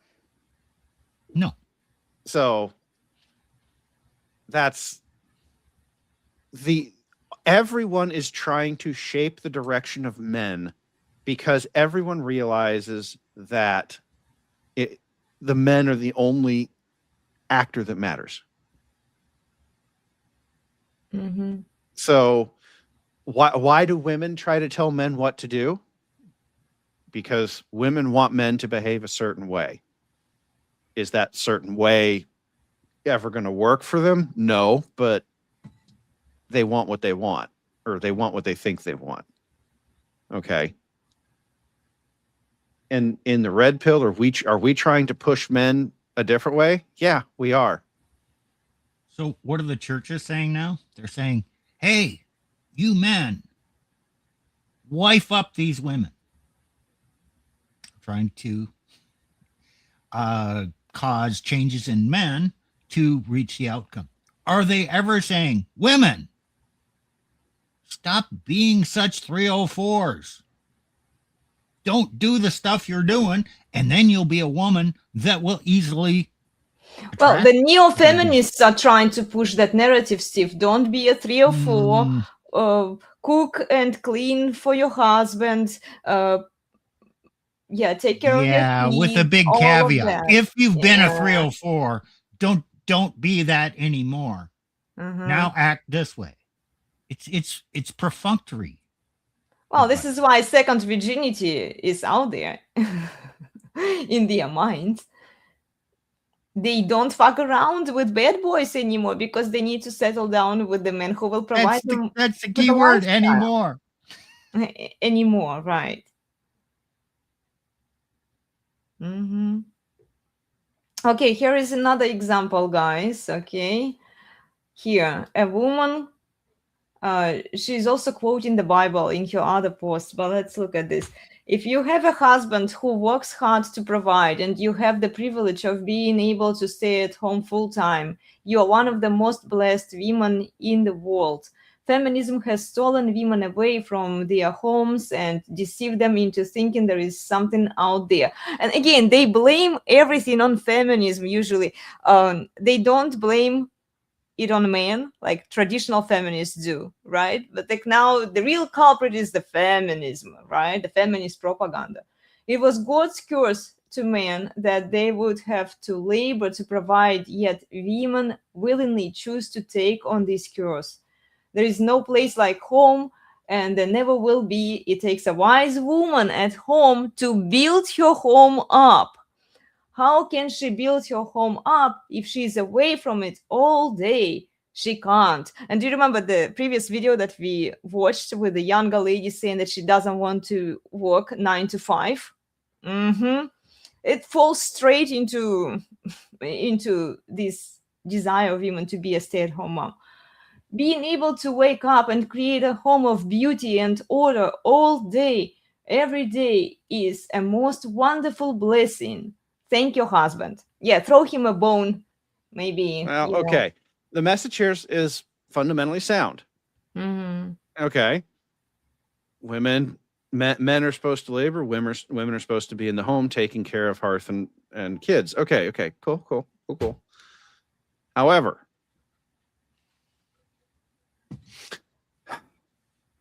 in this particular case, yeah, she's talking about how feminism stole them away from their homes, and yeah, women don't want to work. Where's the and she says, okay, she says thank your husband at the end. That's all good. But why is she on the internet? Mm-hmm. Okay, lady, you've got this. Why are you on the internet?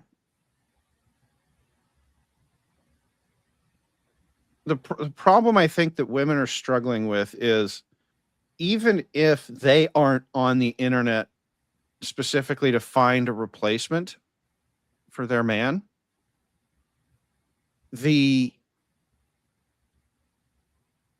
so many women are that men have to assume that you are too. And men will assume that you are too. And then they will go into your DMs and they'll say, hey, do you want to, Yeah. Now I don't know how old this woman is. Maybe she's not old. She has grandchildren. Okay, so she's old enough that she doesn't get to play the game anymore. Okay. In that particular case, maybe she can handle it online. It's tough. This is a tough one. There's really nothing wrong with the message itself here. Yes, feminism has stolen women away from their homes, and it's not a good thing. Yes, it is. Yes, women trying to take the curse of men on themselves is not a good thing. And no, you can't build up your home if you stay at home. So, okay. It still indirectly empowers women, by saying that, well, you build your home, you build your husband. Again, the question is, okay, it's what's not in this post. Where's the advocacy for father custody of their children? Where's Exactly. No, yes. I know. Now, I want to make something clear to people watching. We're not showing if she's done any posts like that or not, because that's not Elena's goal I was today. watching her pretty closely. I did actually call them out a few times. I never saw her particularly that's what I'm advocating for custody. Okay. None of these women will advocate for things that make it easier for men to actually do what she wants them to do here. Okay. It is a lot harder to go out and labor to provide for a family when you're doing so under the constant threat of she could wake up one day, have been scrolling through Instagram, and decide that she's done with me and wants to leave. Okay. It's a lot harder for these kinds of men who are out there who just want a good wife with a solid family. They don't want internet points or clout or any of that. But they still have to contend with the fact that she can take the woman, the children away. If you, if you're at, go ahead, Steve. You know why women don't talk about that? Okay, you brought up, why is this older woman out there doing this instead of just being silent? Mm-hmm. Women are always competing with other women. Always. Even if she's not looking for a man, she's competing with other women. What is she doing out there? She's posting this stuff. It's like virtue signaling. See, I'm a good woman. So she is competing with other women by virtue signaling. Is there any virtue that matters with other women if she's advocating for end of alimony, end of child support, getting rid of no-fault divorce? Is that a virtue signal that will enhance her reputation among other women? Not in the least. Therefore, there's no reason for her to do it. She's not really looking out for the well-being of other women. That's not her primary motive. It might be a secondary motive.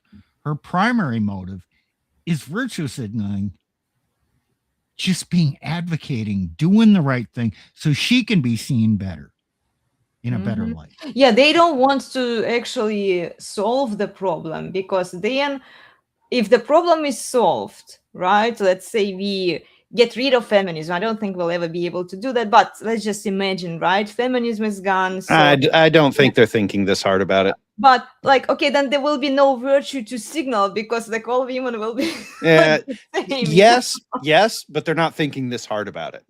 Because here, what they'll actually do is find something new to virtue signal over. Yeah, true. Okay. Women instinctively virtue signal among other women. It's just competition. It's innate. It's their nature to compete with other women. And one of the ways they do it is by virtue signaling. Yeah. That's maybe even more important than signaling to find a man. Well, because that virtue signaling is supposed to attract the man of their dreams. If they already don't have a man that they virtue signal for, it can definitely help them. The first task is to be the best woman out there, to beat all the other women, and then you get the man. I guess you could say you get the man, but then you have to virtue signal that he's a good man so I can beat all the other women. Yeah, right. And so that the other men follow me for the advice because I know what I'm talking about, and then the other women can follow me as well. Emotionally, she's competing with other women all the time. All the time, yeah.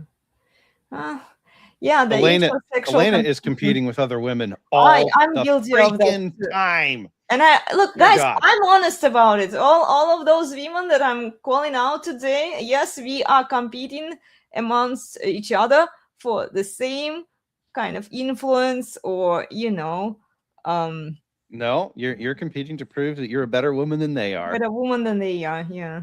Let's just be honest. Let's just do the meme here. Okay, fine. Here is another example. And that's not a criticism.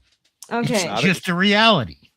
Okay, so here and like I have the funny fact is that the promiscuous women, they call out other promiscuous women. Okay, so here, and if you cross platform this content creator, you will find you're in very promiscuous clothing on Instagram, showing off your butt and all of those things. And then yet she's talking about morality. She's talking about the gender roles, what wives and men are supposed to do. And here she is criticizing woke liberal women. Okay. So she turns sons into daughters. She hates masculinity. She rejects God.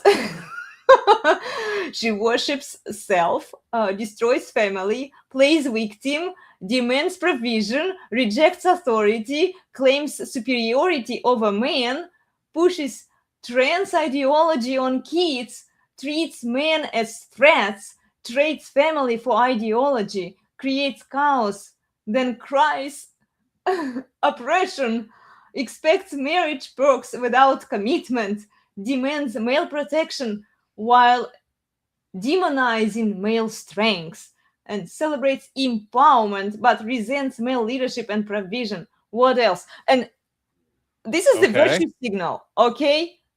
No, well, everything in that list is true. In fact, that list was probably written by a guy. But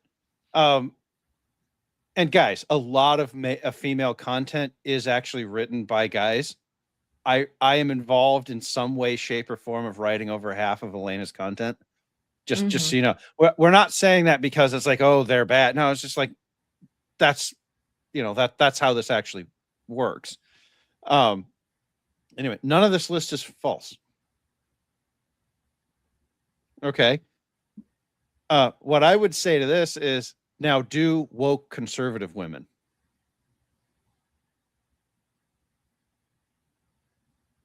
Crickets. Okay. Because there is a whole list of destructive behaviors on the right. We don't hear about that. We don't want to talk about that.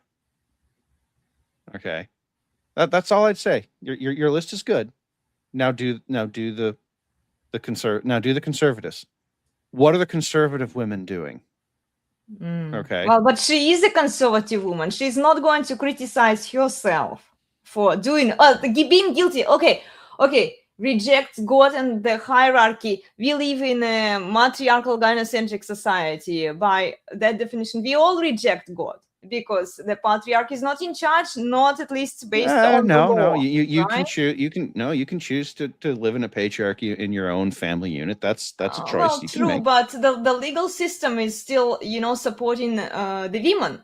Yeah. So why don't you support automatic custody going to the father?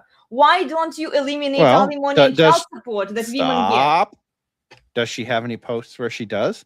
I have to ask this question because I don't, I don't follow all these people religiously. Well, I like do follow your content, and no, I haven't seen that, and I won't be surprised that she might mention that and give it a lip service. No. They probably won't do anything about it. Calm down. Can either of you summarize this entire list in one bullet point? I want Elena to. This is a good exercise for her. One bullet point.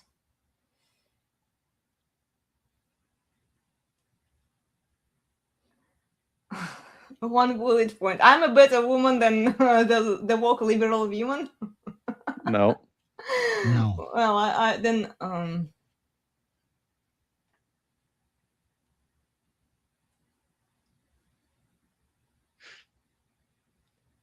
I like this answer from the comments section. I don't know if it's what Steve's getting at, but I'm gonna pull it up anyway. Well, power and control, yeah. Yeah, okay.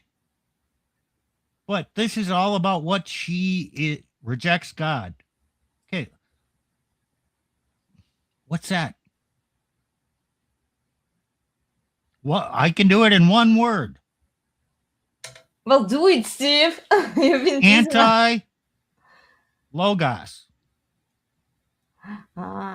What is logos? Logos is, well, the second person of the Trinity, Jesus Christ, the order of the universe. The logos existed at the beginning. It's hierarchy. It's patriarchy. It's the roles and duties. It's the order of everything, of nature, of man's nature, woman's nature. She is rebelling against order. It's anti-logos. Every one of these things is against natural order and against God. Mm-hmm. So now take this to the church or the church lady or the neo-feminist and see if her bullet points, see, is she anti-logos in what she's advocating? Egalitarianism is anti-logos because it's anti-hierarchy. It's anti-patriarchal. You cannot be, I mean, that's an error. Oh, and that's why I said woke conservatives. Yes, I know that woke conservatism is an oxymoron, because if she's woke, because this comment right here, yes, I agree. A woke conservative woman is an oxymoron. If she's woke, she ain't actually conservative. Correct. She ain't actually conservative. Most women who bear the label of conservative, when you try to pin them down on an objectively conservative viewpoint on anything that might damage the power and privileges of a woman, they become magically feminist. Okay. And that is why I said, so now go do this for the woke conservative women. What is it that they do? And as Steve said, they are going to give you a list, and that list is going to also be anti-order. It'll have different flavors of anti-order, but it's still going to be anti-order. Okay. Well, that's neo-feminism. Okay, guys, they say that they want a man to lead, they want a man to be in charge, but they are not doing anything. They're not giving up their power positions. They're not giving up social media. No. Like, They've gotten more nuanced. Mhm. Okay. They want the man to be in charge. Okay. They want the man to have control, but he needs to have, he needs to be more dominant than they are.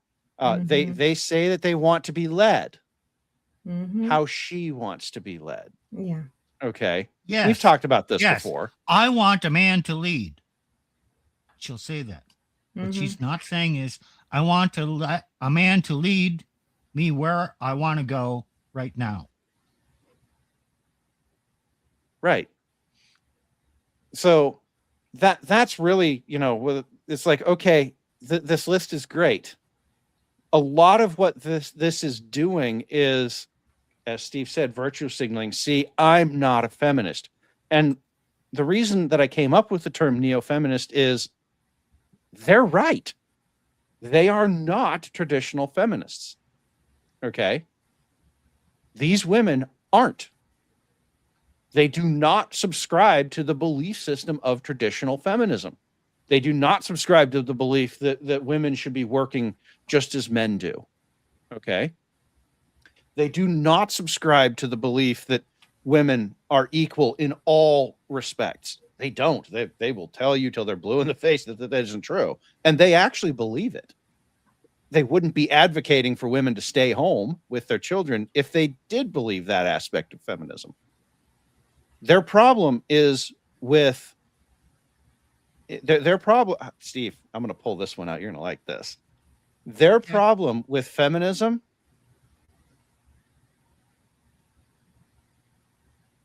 is not the descriptions, is not the prescriptions. Their problem is the descriptions.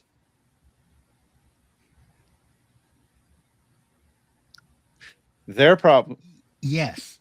Go ahead. And this gets to your reluctance to go through examples. Correct. Because with examples, then, oh, you see, I'm not a feminist because I'm not doing those feminist things. Yes. I'm not like those women. And the thing is, there's a principle, there's a concept here, which is an abstract thing. And so if you apply a principle as an abstraction to the behavior of women, you can see their motivations of the neo-feminists and the feminists is kind of the same motivations exhibited in two different ways.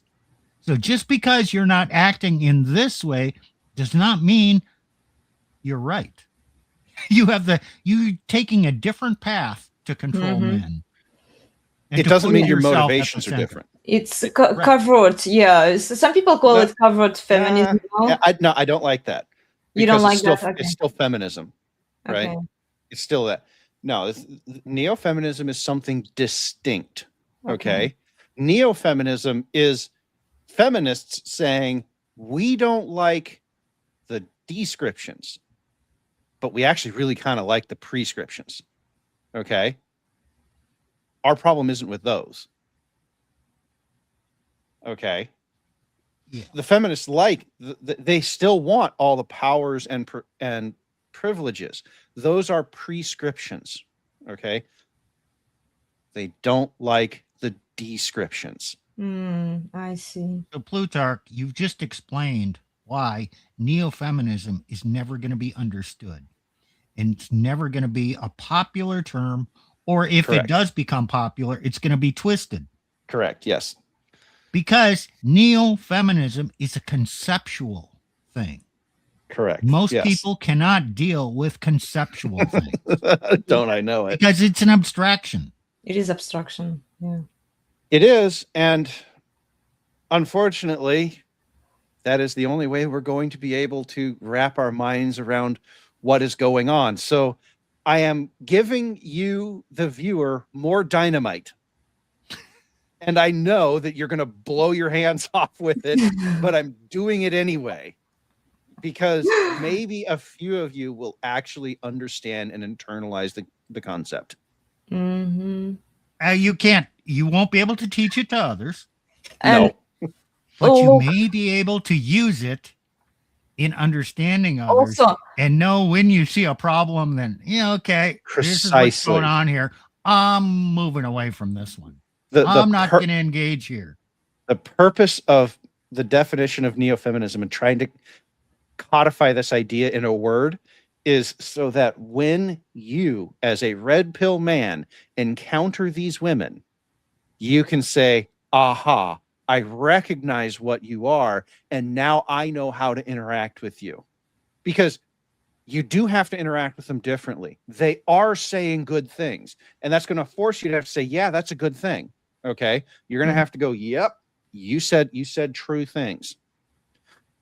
But now you can start to say, but you're still practicing the prescriptions of feminism. You still want all the same powers and privileges.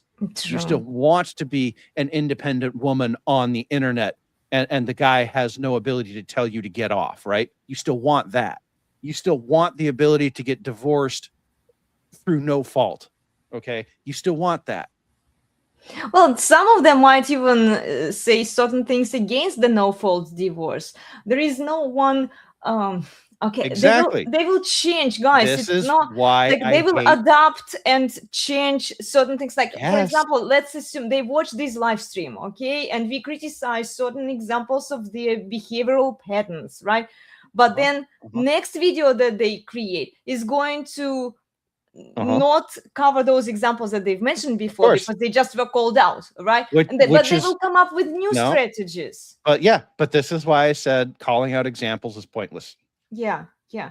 We are just pointing you like to see like the idea and to help you understand better this concept. But because people learn through examples, we have to do this. I am reluctant to do this because I'm handing you dynamite. And I know that you're going to blow your hand off with this because you thought the example was the thing, not the principle or the concept. We see this all the time. I'll give you the example of where you see it all the time. When you talk about, in general, women behave this way. You say that to a conservative woman, Christian woman. What's her response when you say women act this way? Well, I don't. Avalt. Nawalt. Nawalt. Not Yes, all not women all are like women that. are like that. Yeah. So here's the example. Oh, your example doesn't cover me because I'm I'm special. the exception. Mm-hmm. Or some women are the exception. So you should still behave the way I'm telling you to behave because not all women are like that. And you're actually wrong because I found one woman who doesn't act like that. Therefore, your description of how women act is 100% wrong. Yeah. Yeah. Well, let's watch another one. Here is another one. And look, they are willing to throw sex for men. Okay, so here is another lady. Again, not necessarily a bad message per se. So great sex doesn't require perfection, but it does require participation. You can choose to be sexually generous regardless of your mood. Don't go into marriage thinking it's all give and no take. Okay. Just hold on there. Hold on. Scroll back up. Scroll back up. Okay, 1 second. First sentence, true. Second sentence, absolutely true. Is the third sentence a mistype? Don't go into marriage thinking it's all give and no take. Did she mean to say it's all take and no give? Well, let's watch the video to find out. Okay. She was actually getting to it, I think. What I'm saying is that you can choose to be sexually generous and that you don't have to be beholden to your mood. So let's take a minute to talk about the word duty and obligation and responsibility.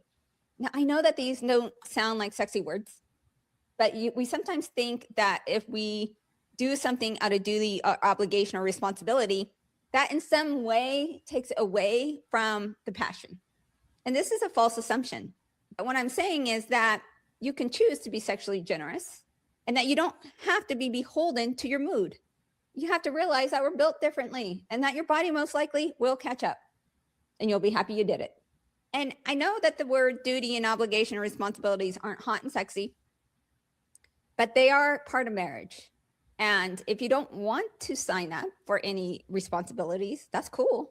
Just don't get married, because you can't just walk in with the idea that you're going to reap all these benefits of marriage without some kind of exchange that your husband needs to get something in return. Like, this isn't just a give me type of attitude here. But women also are not off the hook here.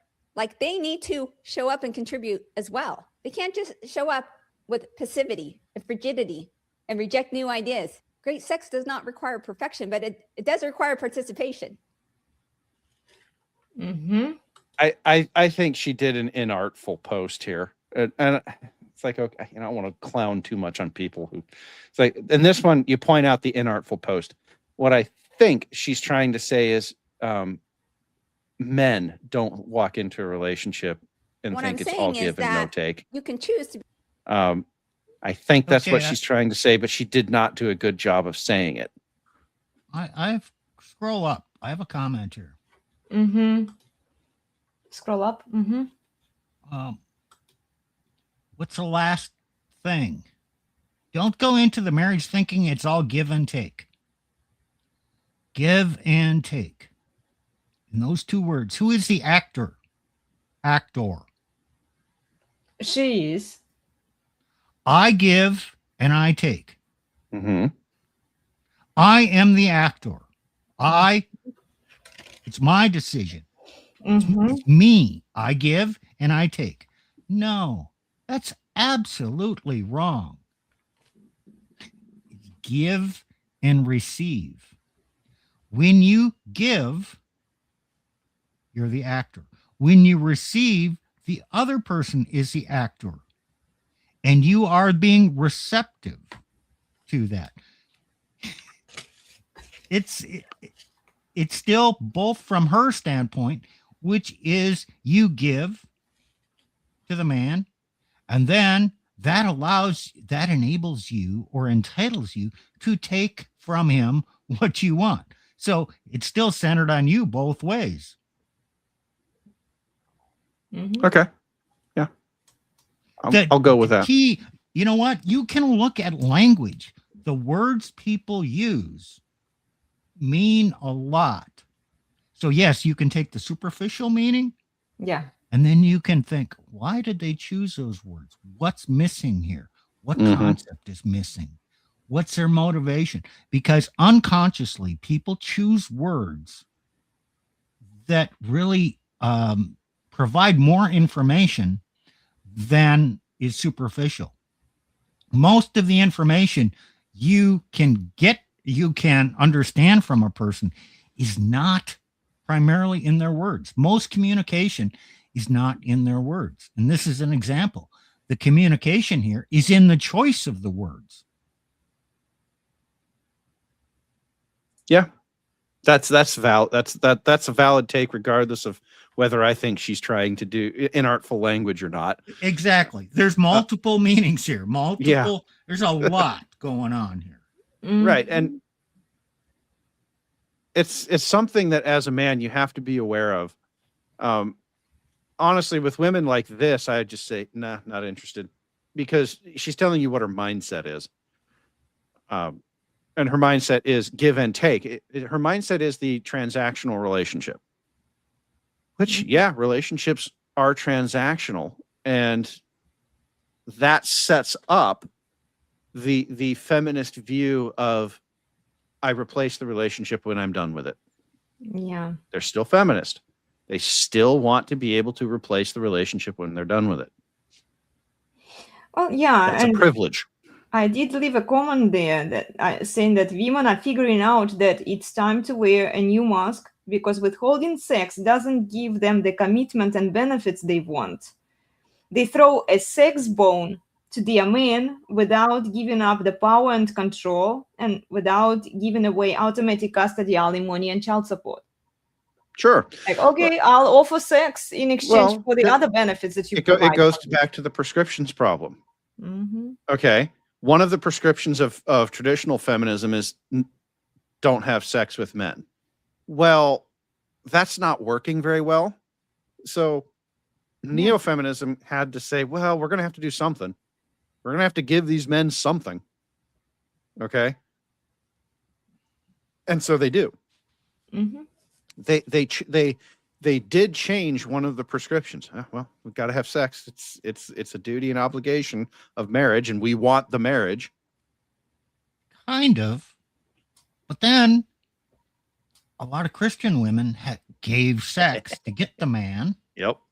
Then once they're married, then they withhold sex. Thank you, Steve. Was just going to say that. That's neo-feminism too. Yep. I can give sex to get what I want, and I can withhold sex to get what I want. I can give sex to control a man, and I can withhold sex from a man to cause him to do what I want him to do. Yeah, this is manipulation and neo-feminism. Right. So the neo-feminists have a more nuanced take on sex. Okay. The traditional feminists say, oh, no, we just can't. You can't ever give sex to a man. They just go bibbledy and okay. That's the child feminism. Neo-feminism, the adult feminism, says, well, you're going to have to give him something to get him in the relationship. And in that relationship, you get to keep all the powers and privileges of feminism, including the decision to take sex away from him whenever you desire, for whatever purpose you want. Okay. So what we're really saying is these women will give you sex to get you in the relationship, and they will, enthusiastically even. Or the Christian, particularly the conservative Christian version, they will enthusiastically promise you all the things they will do to you in the marriage bed. And then maybe for the first few months, they actually do that. But, about a year in, things slow down a bit. She's not quite as interested, but she sure is demanding an awful lot more of you, and she's starting to do all that nagging stuff.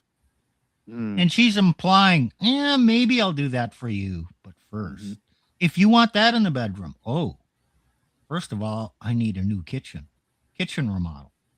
Or, yeah, I'm just so tired. I need you to do more of the cooking and the cleaning. Chore play. And that never works, does it?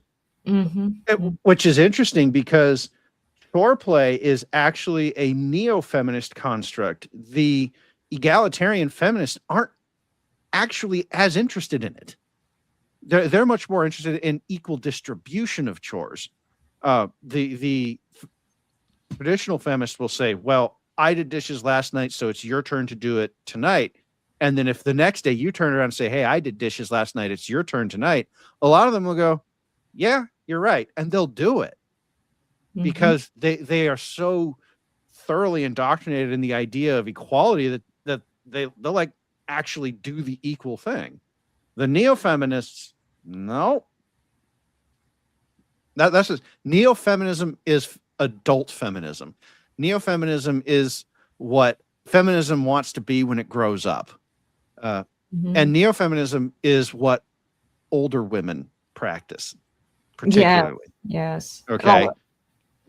Yeah, these are the older ladies. And we have a question, looks like here. Women having children changes the brain. Could early motherhood improve relationships? If it changed, okay. I'm just going to put this back out there. If it changes the relationship, then changes the brain, then no.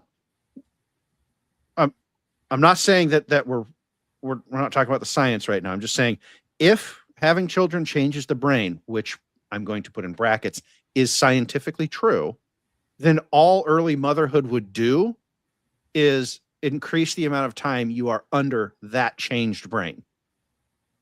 Okay. That's all you could achieve with that.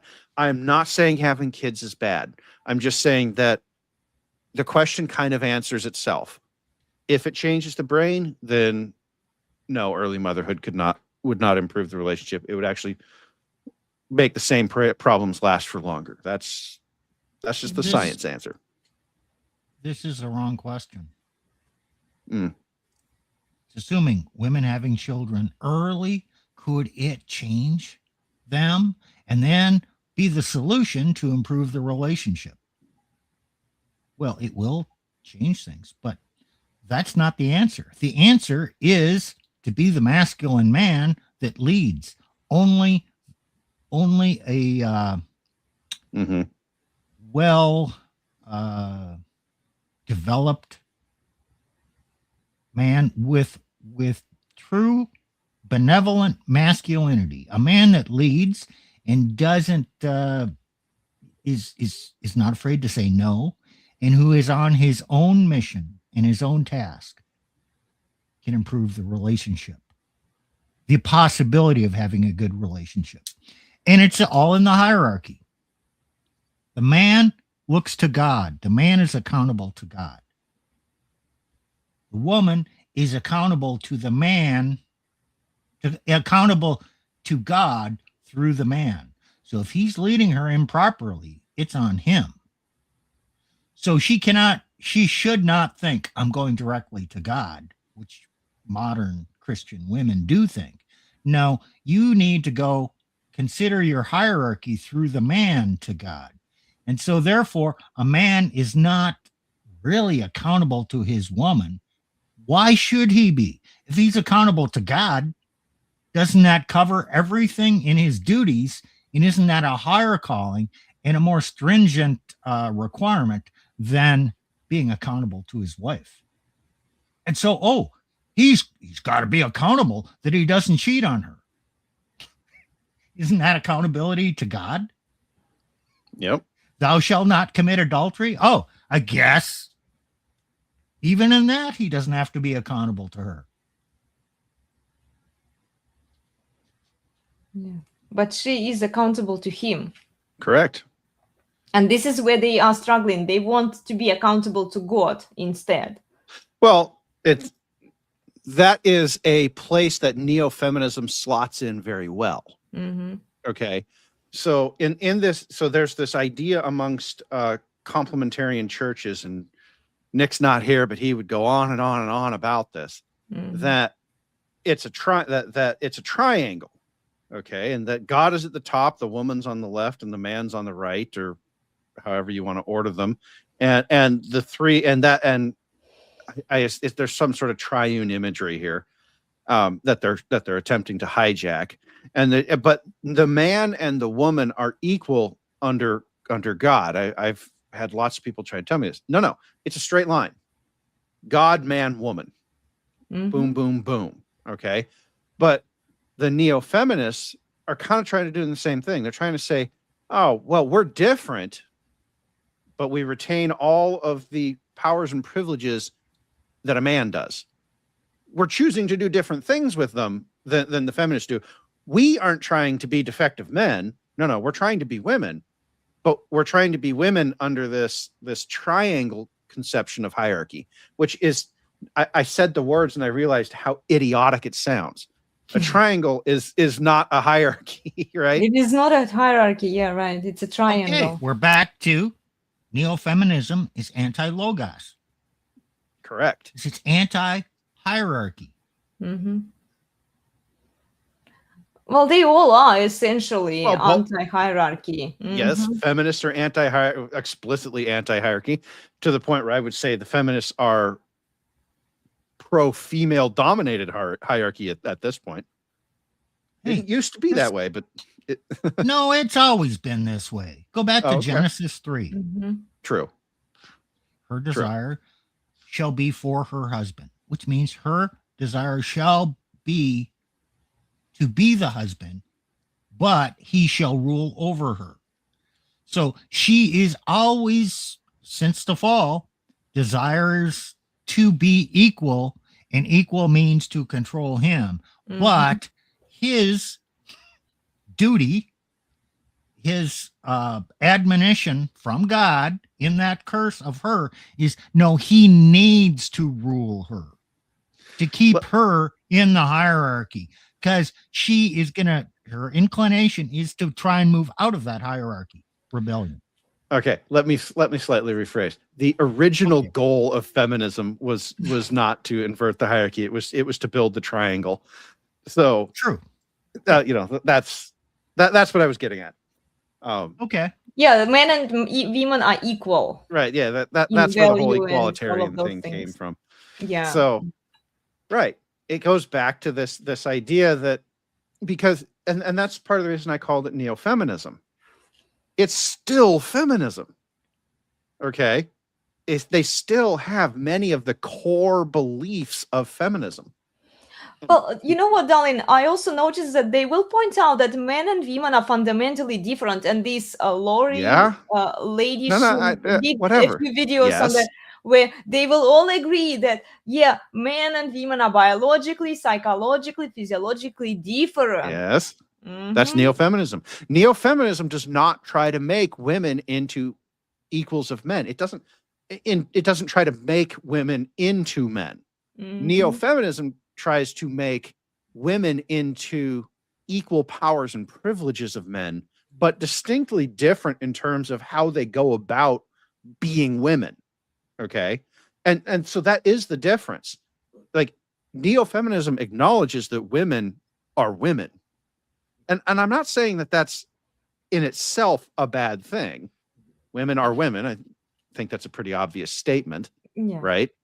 Okay. Well, this is how they get away with it. They use some truth, and then they instill some. Well, that goes back to principles. The principle is they're still anti-hierarchy.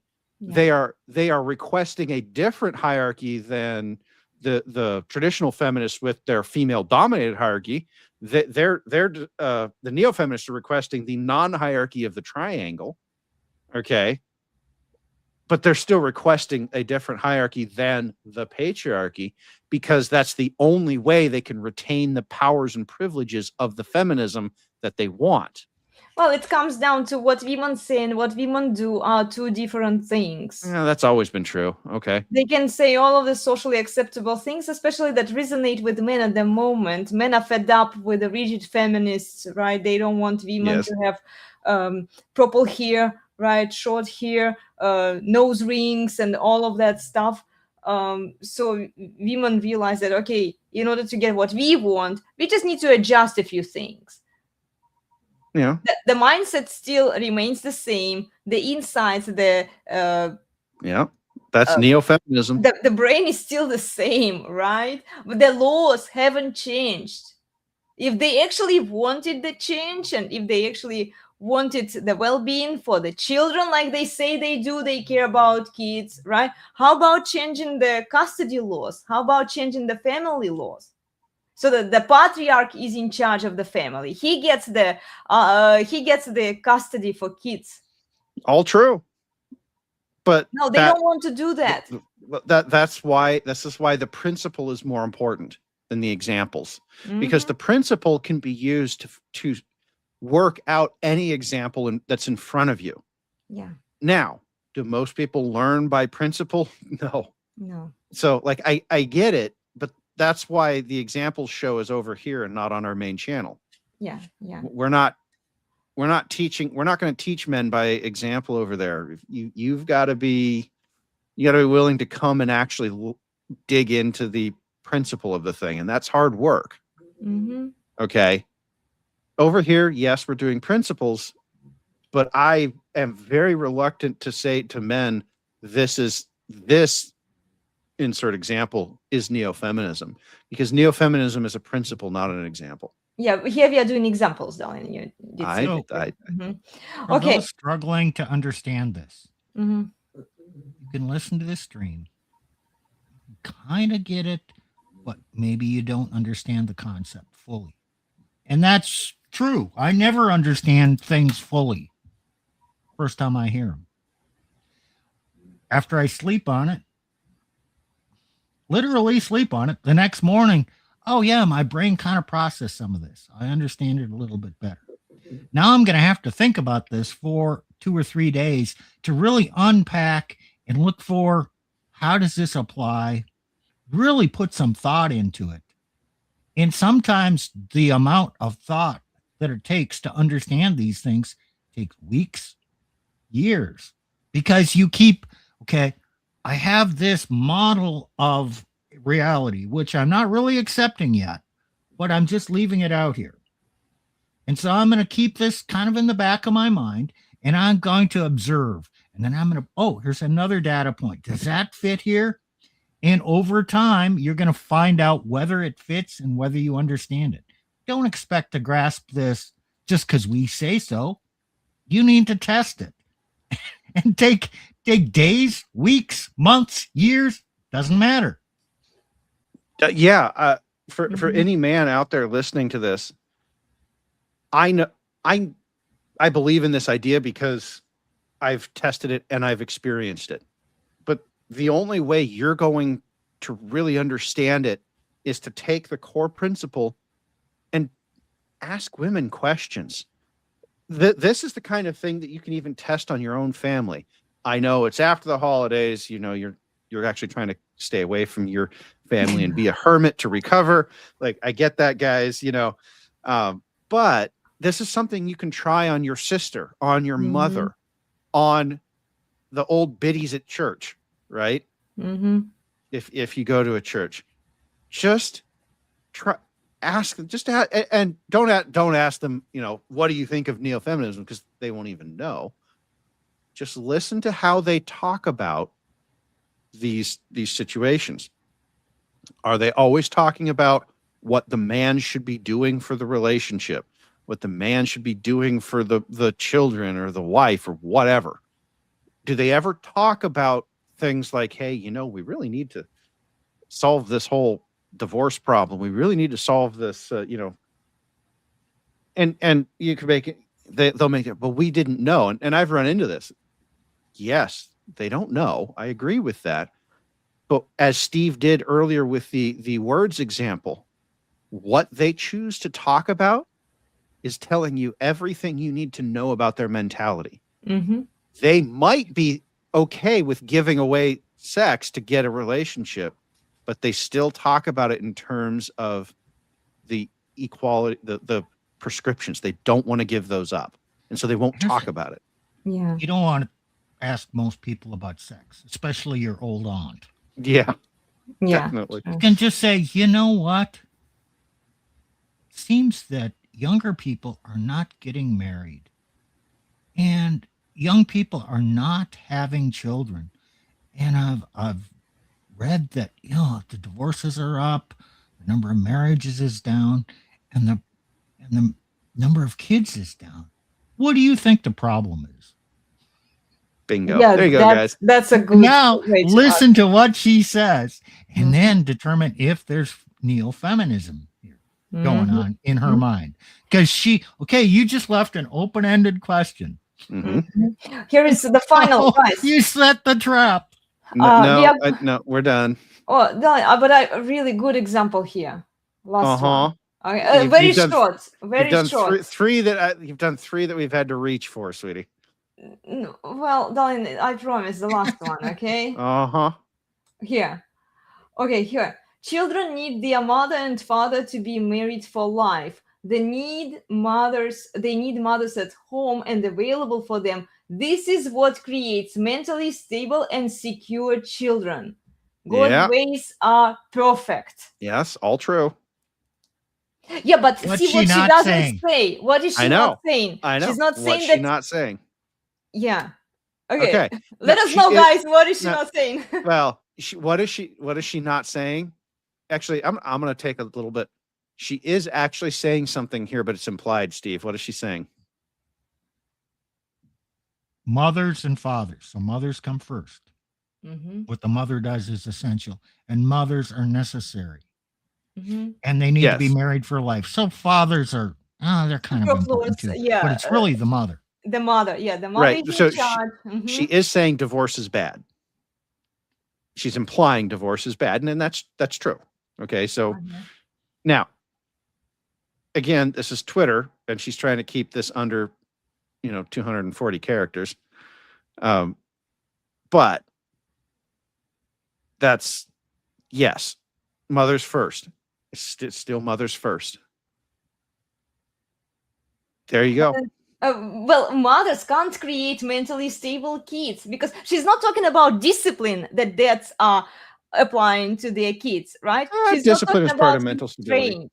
No, discipline is part of mental Yeah, stability. but she doesn't say that discipline Okay, comes from the patriarch. guys. Okay, this is why Twitter is such a horrible place for women. Okay, Twitter is a place that prioritizes 240 characters or less. Well, So no, she has another post quiet, where quiet. she look how long is this? Hold I'm on. making a point. I'm making a point. Make your point, but don't move the screen because I have a point to make. Okay. My point is, and I do a lot of this on Twitter, you cannot list all the things in a 240 character post. Elena is very much a have to list all the things or you fail person. Okay. My point here is that that's not the way Twitter works. And so you have to have a little bit of graciousness with them, just a little bit. Okay, I have a little bit of graciousness. I also question, okay, when you have to prioritize, you have a limited number of characters that you can use. Why not to put men first? Why not to prioritize the patriarch? Why not to say that his well-being and stability are dependent on the father imposing boundaries and discipline? You're correct. I'll tell you why. Because her brain's not working that way. Correct. Yeah. She is revealing her thoughts in the choice and order of her words. Yes. Yes, she's wrong. But this implies what she's thinking. So she's a neo-feminist because she has the order inversed. Correct. Now, in a when someone stands up, ladies and gentlemen, okay, you could say, is the order reversed there? No, because that's a courtesy. It's the way we courteously say that to a group of people.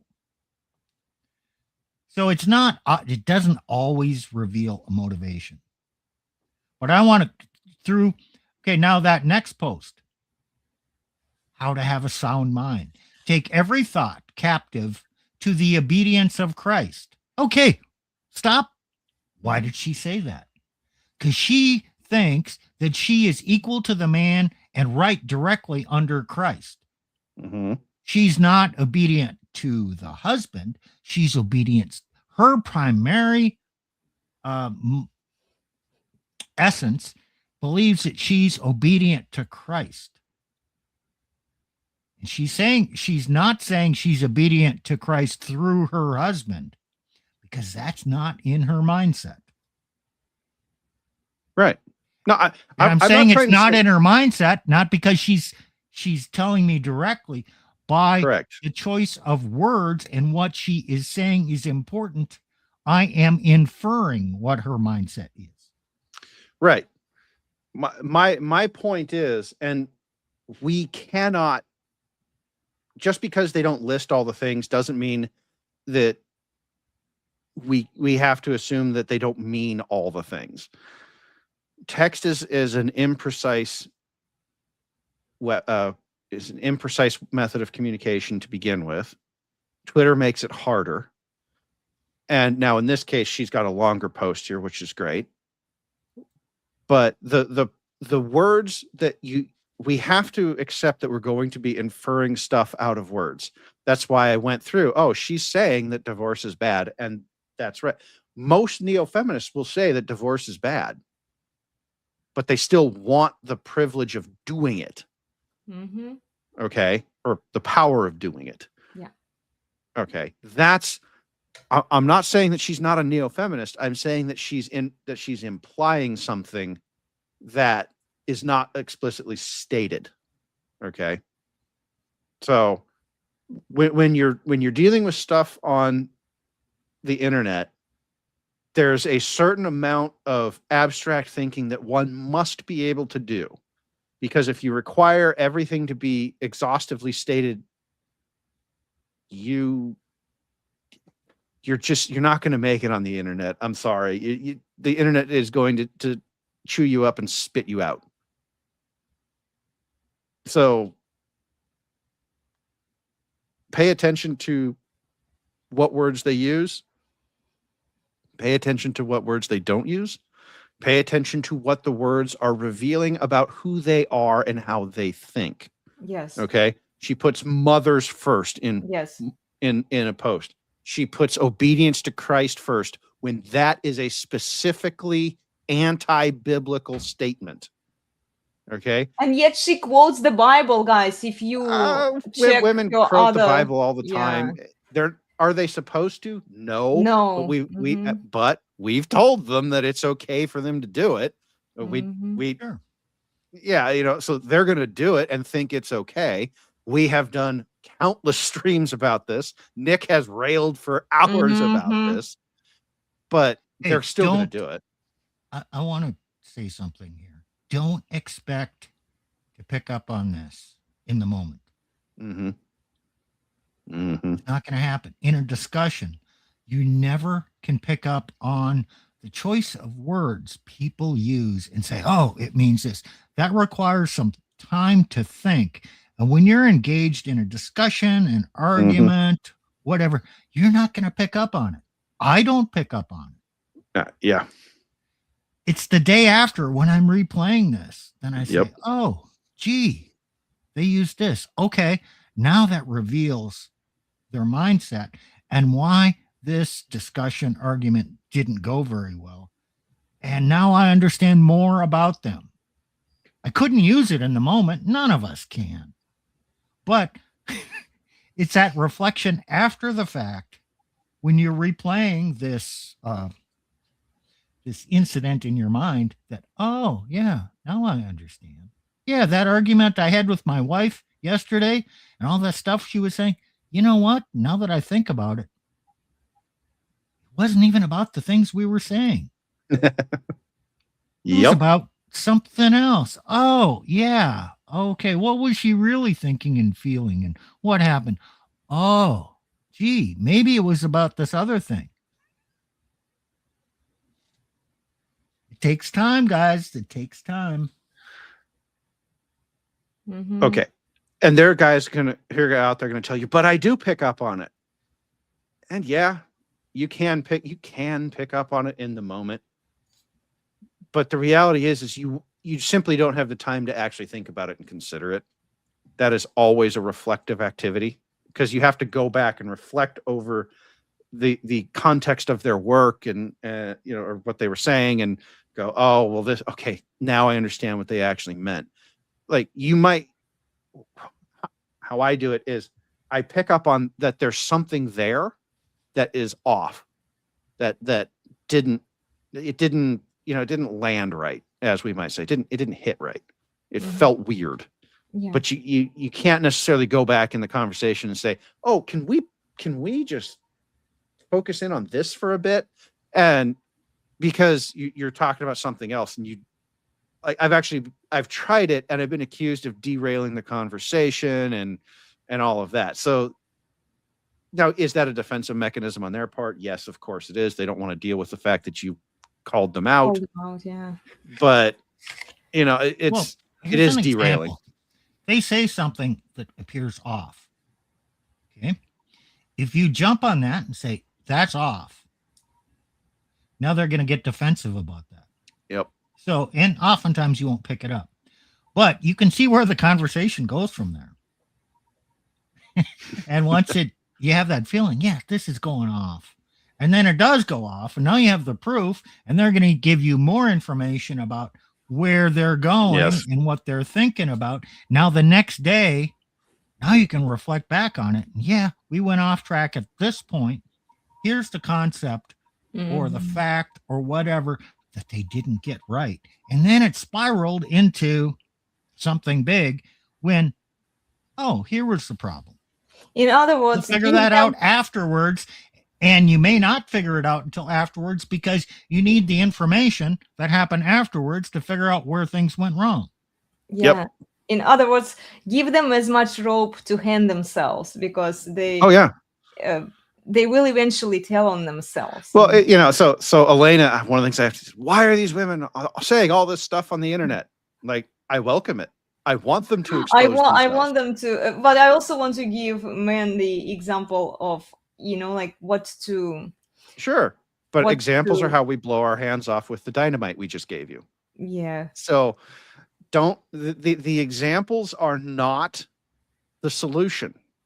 Mm-hmm. The understanding comes from the principle. And the principle of neofeminism is they want all the powers and privileges of feminism. They just don't want the responsibilities of feminism. And so they're willing to give up the responsibilities. They're willing even to do things that feminism says they shouldn't do. For the most part, they will game it for their own advantage if they can, like sex. Well, it's also what do they get? How they benefit from a little bit of sex, appreciation, touch here and there, Right. Will they game it? Of course they will, because they haven't given up on the core idea that they are equal to men in terms of power and privilege. What they're doing is they're giving in order to take. Yeah. Yep. Yeah, you want him to worship you more. You want him to treat you like a princess. You just give him, and they always say what he needs, Well, some women will say what he wants, but okay. If a woman is telling you what you need, this is an old sales trick. If a salesman is telling you what you need, he's telling you what he wants to sell you. Exactly. Okay. That doesn't mean you actually need it. My favorite example of this is men need sex. Okay. I need air. Yeah. I need water. Yeah. Okay. I need food. Yeah. I'll die without those three. Probably will die without shelter too. Yeah. Okay. But I'll die if I don't have sex in 30 days. Like, what's the time frame on this need? Because most men will make it almost all men, I hope, make it over a decade without having sex. Honestly, I hope most men make it to a decade and a half without having sex. After that, the data says that they start. But okay, so what's your time frame on this need here? Oh, it's 15 years. Oh, okay. That's So not much what of you're a need. implying here is that women need men to think that they need sex so Yes. women can have some influence and control over the men. Exactly. No, Steve, that can't possibly be true. I'm a woman. I agree 100%.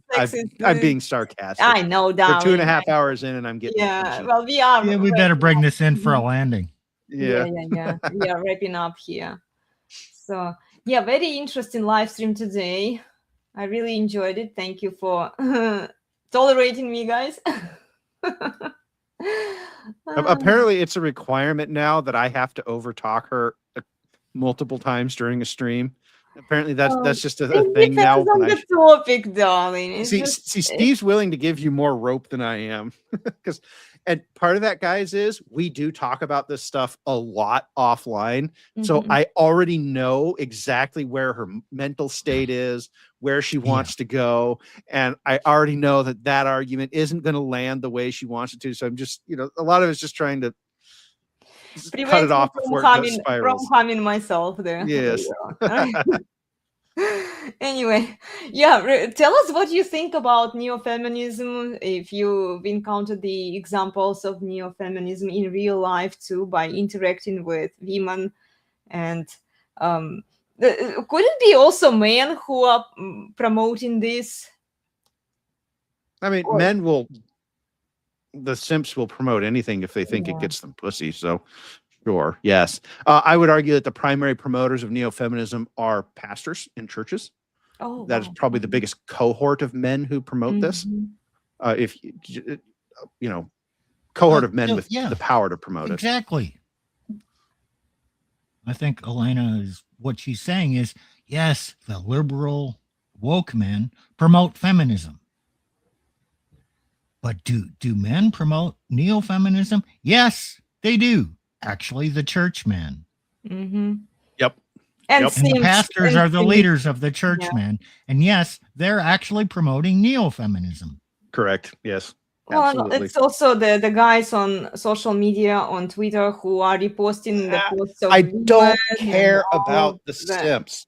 I don't, because the simps don't control anything. They don't convince men to do anything. They don't convince women to do anything. They are the most useless, worthless, ultimately ineffective group of people out there. But there are a lot of them. Yeah, it doesn't matter, because they have no ability to convince anybody to do anything with it. But church pastors, they might display simpy behavior, but they have pastoral authority. They have the authority. Okay. They have the authority to do something about it. That, I think, is the key difference here when it comes to pastors, and what makes what pastors do so much worse than just your average simp spurging out in the comment section, thirsting in a comment section. Do pastors do that? Yeah, we okay.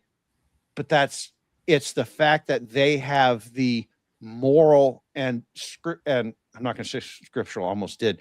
They have the moral and institutional authority to say these things. They don't have the scriptural authority to say them at all, but they use their institutional authority to make it's not really a claim, but it's like, well, I have the institutional authority to say these things, and because I say them, that makes them scriptural.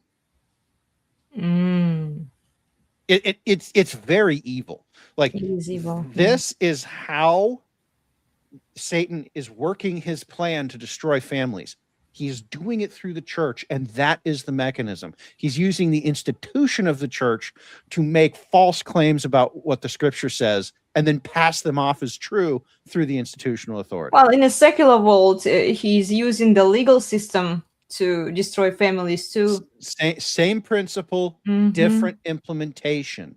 Yeah. Neo-feminism, Same principles, different implementation. Yeah. There's one thing that both the feminist men and the neo-feminist men will agree on. What's that, Steve? If you say, you know what, I'm pro-patriarchy, the feminist man will attack you. Yep. And the neo-feminist men will attack you. Yep. But okay, I think that they try to redefine what patriarchy is, and some I heard some the form of men attack. The form and of attack women doesn't say matter. they want patriarchy. The form of attack doesn't matter. But remember, what's the difference? The traditional feminists want to put women above men. The neo-feminists want to put women on the same level as men. That's the triangle. Okay, that's the only difference. That's it. Yeah. If you try to do patriarchy, so basically ignore what they say, because pay attention to what they say, but don't take it seriously, because what they say and what they do are two different things. Right. And every red pill man knows this. You listen to what they say, but you put countenance on what they do. Yeah. It's that simple. Okay. Are we done? Yes, we are done, guys. Thank you so much for diving into this topic with the examples. I hope the audience enjoyed it. Let us know how was this live stream for you guys. We appreciate your feedback. Thank you for your comments, and thank you for the super chats. Remember to please like, share, and subscribe. Share this video with other men so that they are aware of neo-feminism. And we'll see you all next time. What are you doing on Wednesday, guys? Not a clue. We have no idea. You haven't decided I've not yet. given any thought to it either. You'll come up with something interesting. Yeah, I highly recommend everyone to subscribe to the Resurgence of Sanity YouTube channel and join us for interesting discussions there, where guys develop the concepts on Wednesdays at 5:45 p.m. Pacific on the Resurgence of Sanity YouTube channel. Okay, we'll see you all next time. Take care, everyone. Enjoy your weekend and have a wonderful day. Bye. We've really got it all, and you couldn't ask for more. So sit right back and watch. You'll learn a shame of 3 or 4. You'll learn as far. You'll learn as far. The best place on the internet, the very best by far.